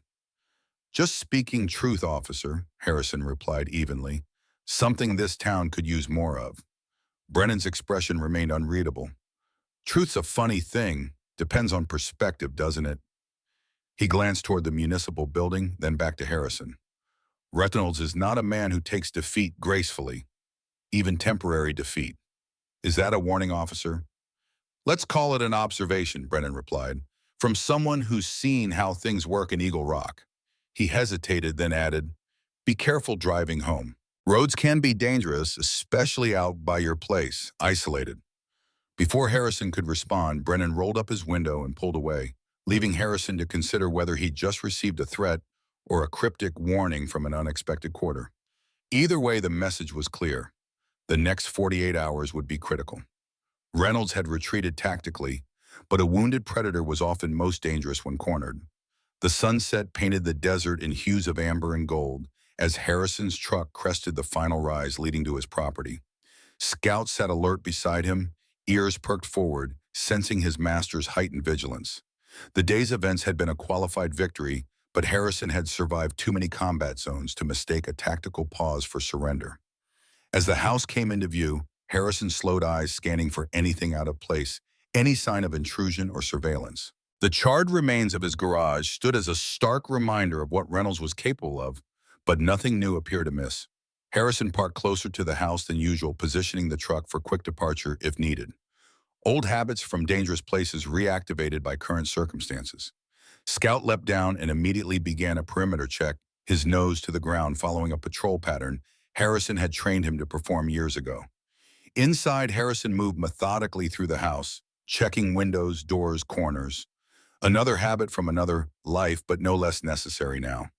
Satisfied that his home remained secure, he filled Scout's water bowl and put on a pot of coffee. The evening ahead would be hawing. Emma had arranged to meet Reynolds at 8, and Harrison wanted to be fully alert until he knew the outcome. His phone buzzed with a text from Tyler. Meeting set for 8 p.m. at Westview Country Club restaurant. Emma won't be alone. I'll be at the bar Frank at a nearby table. Updates as they happen. Harrison acknowledged the message, approving of the precautions. The Westview was public enough to discourage overt confrontation, but exclusive enough that Reynolds would feel comfortable speaking freely. A good choice for what would undoubtedly be a tense conversation. As darkness settled over the desert, Harrison sat on his porch, coffee mug in hand, Scout at his feet. The stars emerged countless and brilliant against the velvet black of the Arizona night sky. The same stars he had navigated by in Iraq, the same constellations that had watched over battlefields since humans first waged war. There was comfort in that continuity, that eternal witness. His contemplation was interrupted by the distant sound of an approaching vehicle. Scout's ears perked up, his body tensing slightly as he rose to alertness. Harrison set down his coffee and moved into the shadows of the porch hand, instinctively reaching for a sidearm that was no longer there. Headlights appeared on the dirt road, moving slowly. Too slowly for casual traffic, too deliberately for someone merely lost. Harrison remained still, watching as the vehicle, a black SUV similar to the one Reynolds' associates used, pulled to a stop at the edge of his property. For a long moment, nothing happened. The SUV idled, headlights illuminating the path to Harrison's house, engine running. Then the driver's door opened and a figure emerged. Not one of Reynolds' suited associates, but Officer Brennan. The policeman stood beside his vehicle, making no move to approach the house, clearly aware that Harrison was watching from the shadows. After a moment, he raised a hand in what might have been greeting or acknowledgement. "Mr. Harrison," Brennan called, his voice carrying in the desert night. "Mind if we talk?" Harrison remained silent, evaluating. Scout looked up at him questioningly, awaiting direction. Finally, Harrison stepped forward into the spill of the headlights. "Kinda late for a social call, officer," he observed, maintaining distance, his posture relaxed but alert. Brennan nodded, acknowledging the point. "Not exactly social, more professional courtesy." "That what you call it?" "I'm here on my own time," Brennan said, gesturing to the unmarked SUV. "No official capacity." Harrison studied the man, trying to read his intentions. Earlier that day, Brennan had delivered what seemed like a veiled warning. Now he had driven out to Harrison's isolated property after dark. Either a threat or an overture. "But which, say your piece," Harrison invited, maintaining his position. Brennan glanced around as if checking for listeners in the empty desert. Reynolds made some calls after the council meeting. Called in markers, activated connections. I was on dispatch when the calls started coming through to the station. Harrison's interest sharpened. "What kind of calls?" "Instructions. For additional patrols around the development zone. For special attention to potential troublemakers. Your name was specifically mentioned." Brennan shifted uncomfortably. There was also talk about evidence being discovered on certain properties. The kind that might justify search warrant seizures. "Planting evidence," Harrison translated flatly, "framing opponents to neutralize them." Brennan neither confirmed nor denied, but his expression was answer enough. "I've been on the force 15 years. Came to Eagle Rock because it seemed like a good place. Clean. Honest. The kind of town where police work meant something honorable." He looked away toward the distant lights of Eagle Rock. "Last few years, that's changed. Reynolds and his money, his influence. The department gets new equipment, budget increases. Meanwhile, certain investigations get redirected. Certain reports get modified. Your garage fire, for instance. You ruled it electrical," Harrison recalled, "despite evidence to the contrary." "Orders from above," Brennan confirmed. "Just like I'll have orders tomorrow to find something on your property that isn't there, or to look the other way while someone else plants it." Harrison considered this information, its implications. "Why tell me this, officer?" "Why now?" Brennan was silent for a long moment. "My father was Army, Vietnam. Never talked much about it, but he raised me to believe in certain principles. One of them was that a uniform, whether military or police, carries obligations that go beyond following orders, especially when those orders are wrong." He met Harrison's gaze directly. "I saw your Bronze Star today. Looked up your record afterward. 3 tours, multiple decorations. The kind of service that deserves respect, not harassment, because some developer with connections wants your land." Harrison nodded slowly, beginning to understand. "So what happens now?" "Officially, I'll follow orders, patrol your area, look for suspicious activity." Brennan's mouth quirked in what might have been a suppressed smile. "But my shift tomorrow doesn't start until noon. Anything that happens before then I wouldn't know about. And my dashboard camera has been malfunctioning lately. Lots of gaps in the footage." The message was clear. Harrison would have until noon the next day to act without police interference. After that, all bets were off. "Appreciate the professional courtesy, officer," Harrison said quietly. Brennan nodded once, then turned back toward his vehicle. One more thing, he said, pausing at the driver's door. Reynolds has a private security team arriving tomorrow morning. Ex-military contractors. Not local, not answerable to our department. Just something to be aware of. With that final warning, Brennan climbed into the SUV and drove away, leaving Harrison alone in the darkness with this new information and its implications. Inside the house, Harrison called Tyler, immediately bringing him up to speed on Brennan's warning.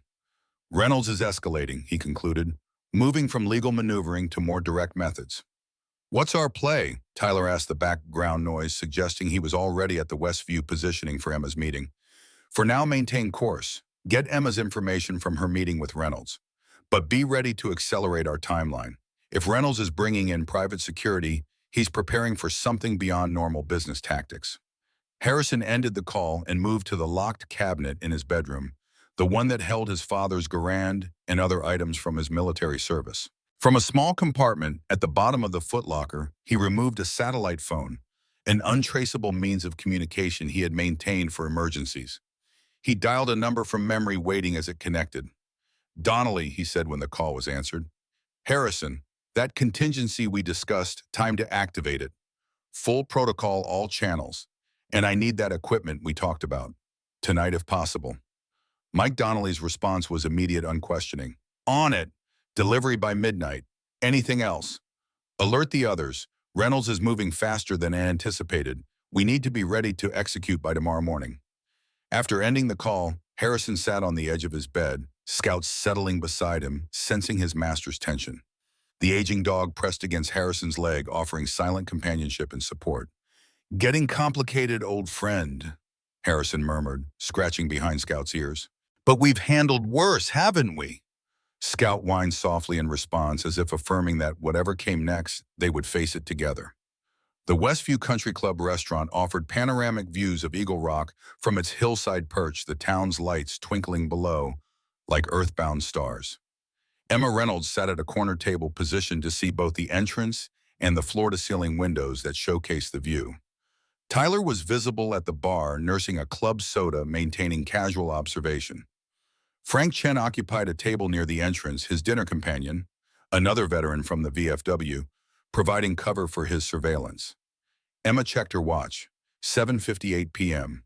Her uncle was nothing if not punctual, a military habit he had maintained in civilian life. Right on cue, Nathan Reynolds entered, pausing to greet the maitre d' with the easy familiarity of a regular patron. His gaze swept the restaurant, taking in Tyler at the bar, Frank at his table before settling on Emma. If he recognized Harrison's allies, he gave no indication. Emma, Reynolds said as he reached her table, leaning down to kiss her cheek, a gesture more performative than affectionate. It's been too long. 3 years, 4 months, Emma replied precisely. Since Dad's funeral, which you left early to catch a flight to Chicago. Reynolds' smile tightened almost imperceptibly as he took his seat. Business commitments? Your father would have understood. Would he? Emma's tone was mild, but her eyes held her uncle's with unwavering intensity. I'm not sure he understood much about you in the end. A server approached, offering menus. Reynolds ordered a Scotch neat, Emma a sparkling water. When they were alone again, Reynolds leaned forward, his expression shifting from social pleasantry to focused intensity. Let's dispense with the family reunion pretense, he said quietly. You're working with Harrison against my development. I want to know why. Emma met his gaze steadily. I'm a journalist, Uncle Nathan. I follow stories where they lead. This one led to systematic patterns of environmental violations, community displacement, and political manipulation across multiple states, all tied to West Ridge development. Business is complex, Reynolds dismissed.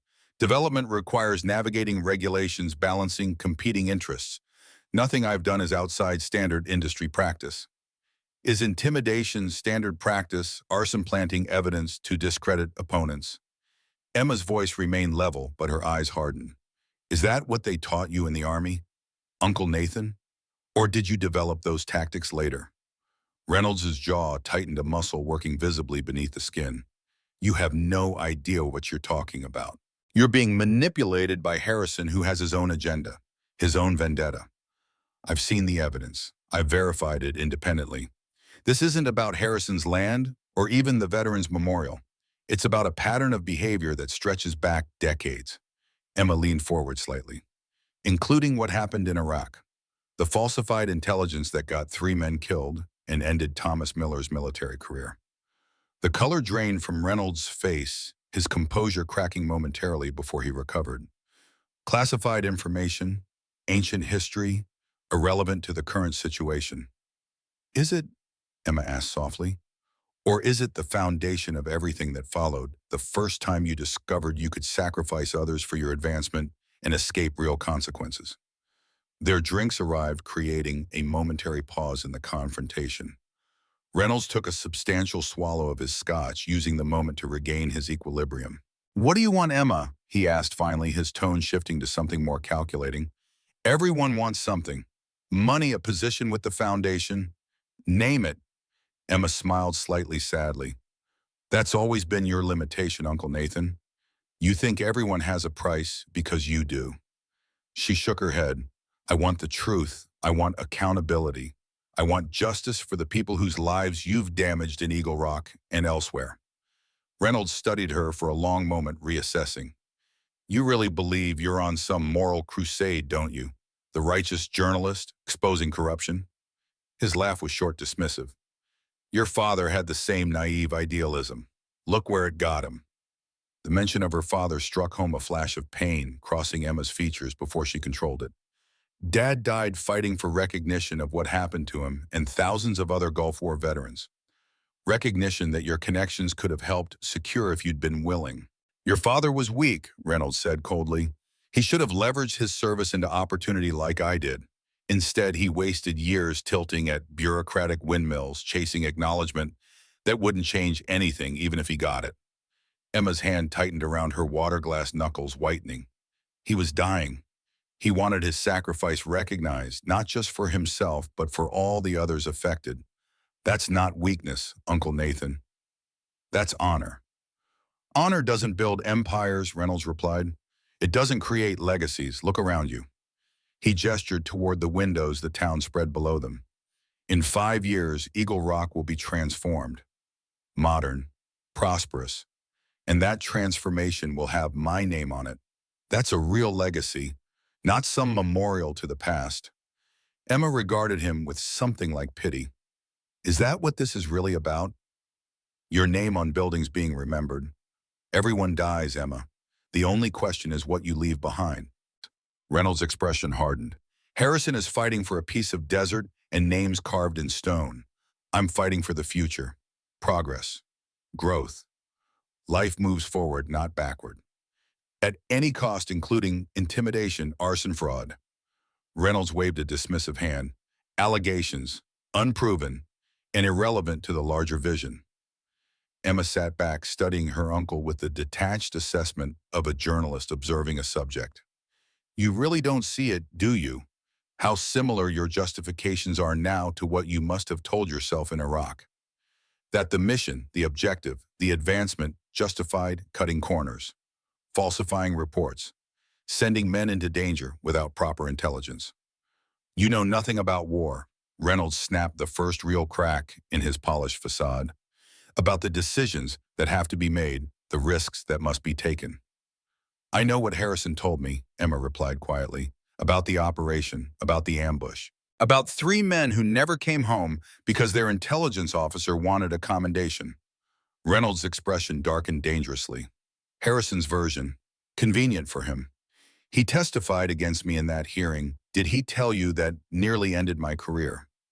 I survived despite him, rebuilt my life despite him. And now he's trying to destroy what I've built again. Or maybe," Emma suggested, "he's trying to prevent you from doing to Eagle Rock what you did to his team in Iraq, sacrificing others for your advancement." The two regarded each other in tense silence, decades of family history and unspoken resentments hanging between them. Finally, Reynolds set down his glass with deliberate control. "You're going to publish your story," he stated, not a question. "Yes. Regardless of the consequences for me, for the family name." "Yes," Emma confirmed, "because it's true, and because the people affected by your actions deserve to have that truth known." Reynolds nodded slowly, as if having confirmed something he already suspected. "Then there's nothing more to discuss." He stood straightening his jacket with a practiced precision. Except this, you're making a mistake in aligning yourself with Harrison. He's not the hero you think he is. What does that mean? Emma asked, wary of the sudden shift in his tone. It means there are aspects of Sergeant Harrison's military record that even he doesn't know about. Information that came to light after that hearing after my transfer. Information that would significantly change how people view their local hero. Reynolds' smile was cold calculating. If you're committed to publishing the full truth, you might want to dig deeper into James Harrison's final mission in Iraq. Ask him about Basra, about what really happened there.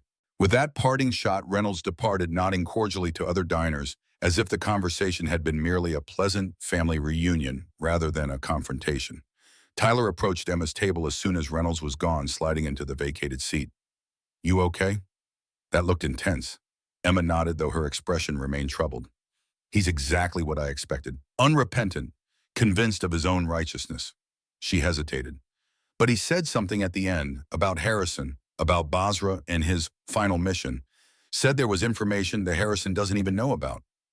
"Could be misdirection," Tyler suggested, trying to drive a wedge between allies. "Maybe," Emma acknowledged, "but there was something in the way he said it, like he was holding an ace up his sleeve."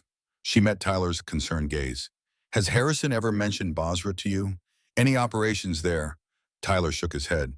"He doesn't talk much about Iraq. Most veterans don't about the worst parts." Frank joined them, having observed the entire exchange from his position near the entrance. "Reynolds is dangerous," he noted without preamble. "More so now that he feels cornered.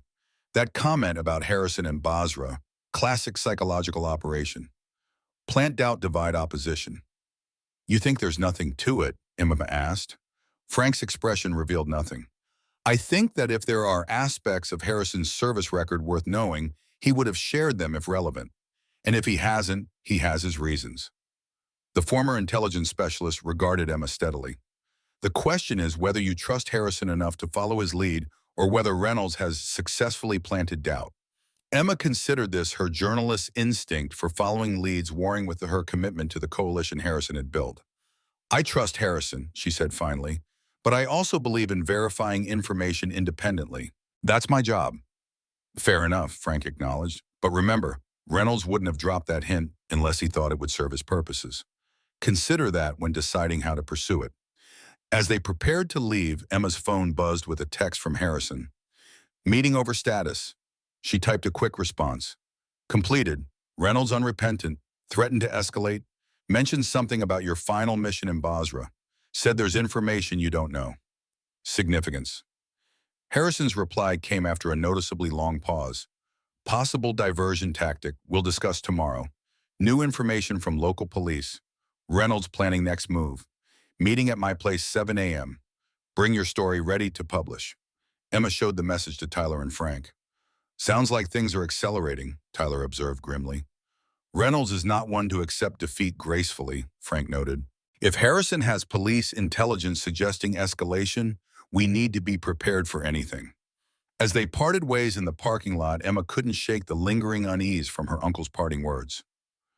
What had happened in Basra, and why would Reynolds think it could change everything now, 25 years later? Midnight found Harrison on his porch waiting. Scout lay beside his chair, alert despite the late hours, sensing his master's heightened vigilance. The desert night was clear and cold, the stars brilliant overhead, the silence broken only by the occasional call of a coyote in the distance. Headlights appeared on the horizon, moving slowly along the dirt road toward Harrison's property. Scout rose, a low growl building in his throat until Harrison's hand on his head quieted him. "It's all right, boy," Harrison murmured. "Expected company." The approaching vehicle was a weathered pickup truck, its engine sound distinctive to Harrison's trained ear. Mike Donnelly's 1985 Ford maintained with the same meticulous care the former SEAL sniper applied to everything in his life. The truck pulled up beside Harrison's headlights, extinguishing. Donnelly emerged, followed by another figure Harrison recognized as Frank Chen. Both men moved with the quiet efficiency of those accustomed to operating under cover of darkness. "Perimeter secure," Donnelly asked without preamble, the habits of military operations never quite forgotten. "Clear as of 30 minutes ago," Harrison confirmed, rising to greet them. "Brought the equipment." Donnelly nodded, moving to the truck bed and pulling back a tarp to reveal several hard-shell cases. "Everything you requested, plus a few extras Frank thought might be useful." The three men carried the cases into Harrison's house, setting them on the kitchen table. Scout watched with interest as Harrison opened the first case, revealing sophisticated surveillance equipment, night vision goggles, motion sensors, wireless cameras. Military grade, Donnelly explained. Technically surplus, but better than anything Reynolds' private security will have. The second case contained communications gear, encrypted radio signal jammers, and a satellite uplink system. The third held more mundane but equally important supplies: high-capacity batteries, weatherproof clothing, first aid kits. Planning for a siege, Harrison asked dryly, though he recognized the wisdom in the comprehensive preparation. Planning for contingencies, Frank corrected. Reynolds is bringing in private military contractors tomorrow. We have to assume they'll have orders to secure key properties by any means necessary, including yours. Harrison nodded, accepting the assessment. Emma's meeting with Reynolds. Confirmed what we suspected, Frank reported. He's unrepentant, committed to proceeding, made veiled threats. Also dropped a reference to Basra, your final mission. Suggested there was information you don't know that would change public perception. Harrison's expression remained neutral, but a muscle tightened along his jaw. Psychological operation, trying to create doubt division. That was my assessment, Frank agreed, though Emma's journalist instincts were naturally piqued. Understandable, Harrison acknowledged, but irrelevant to our current situation. Reynolds is trying to distract us from his immediate plans. The three veterans moved with practiced coordination, installing surveillance equipment at strategic points around Harrison's property. Motion sensors were positioned along likely approach routes. Cameras were mounted to cover blind spots. The communications gear was set up in Harrison's living room, creating an impromptu command center. Just like old times, Donnelly observed with grim humor as they worked. Though the stakes were higher then. Were they? Harrison questioned quietly. Different nature, perhaps, but high stakes nonetheless. By 3 a.m, the security system was operational. Harrison's property had been transformed into a monitored perimeter that would detect any approach, any attempted intrusion. The three men gathered in the kitchen for coffee, reviewing their preparations and contingency plans. Tyler reports all community groups are on standby, Frank informed them, ready to mobilize on your signal. Sarah has the memorial vigil scheduled to begin at noon. Pastor Collins has his congregation prepared for prayer circles at key properties throughout the development zone. And Emma's story, Harrison asked? Ready to publish? Waiting for your go-ahead. Harrison nodded, satisfied with the preparations. Reynolds will make his move early, probably dawn. He'll want to establish facts on the ground before the community can respond. His private security contractors are scheduled to arrive at Eagle Rock Municipal Airport at 5:30 a.m., Frank confirmed. Small charter flight from Phoenix, 4 men, according to my source at the airport authority. Professional, Donnelly asked. Ex-military, according to manifests. 2 former Army Rangers, 1 Marine Force recon, 1 with Delta background. Frank's expression was grim. Serious operators, not rent-a-cops. Harrison absorbed this information without visible reaction, though inwardly he recognized the escalation it represented. Reynolds was bringing in men capable of real action, real force, men who would follow orders without questioning local ramifications. Get some rest, Harrison advised his companions. Few hours at least. Tomorrow will be demanding. After Donnelly and Frank had settled in the spare bedroom and on the couch, respectively, Harrison sat alone at his kitchen table, Scout dozing at his feet. The satellite phone Donnelly had brought lay before him, a decision weighing on his mind. Finally, he picked it up and dialed a number from memory. Despite the hour, the call was answered on the second ring. Hargrove, came the crisp response, the retired colonel apparently unsurprised by a middle-of-the-night call. It's Harrison. Reynolds made reference to Basra. My final mission. Suggested there's information I don't know that would change everything. A heavy silence followed. When Hargrove spoke again, his voice had lost its crispness, replaced by something more cautious, more measured. Why would he bring that up now? Attempting to create division among allies, standard tactic. Harrison paused. But his confidence suggests he has something concrete, something beyond rumors or speculation. Another silence, longer this time. The Basra operation that was complicated, Fred Harrison. The official record was selectively documented, meaning there were aspects known only to those with higher clearance than yours. Need to know compartmentalization. Harrison's hand tightened around the phone. 3 of my men died in that operation, Colonel. I nearly died myself. I had every need to know. Military necessity, not my decision. Hargrove replied, a defensive edge entering his tone.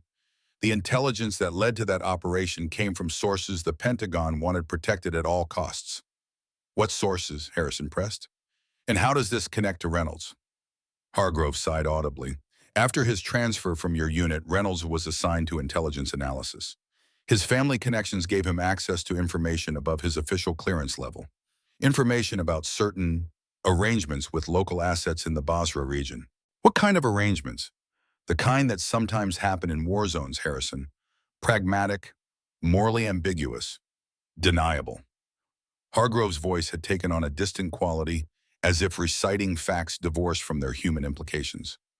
Your team was sent into Basra based on intelligence from a source Reynolds helped cultivate, a source who was simultaneously feeding information to the Iraqis.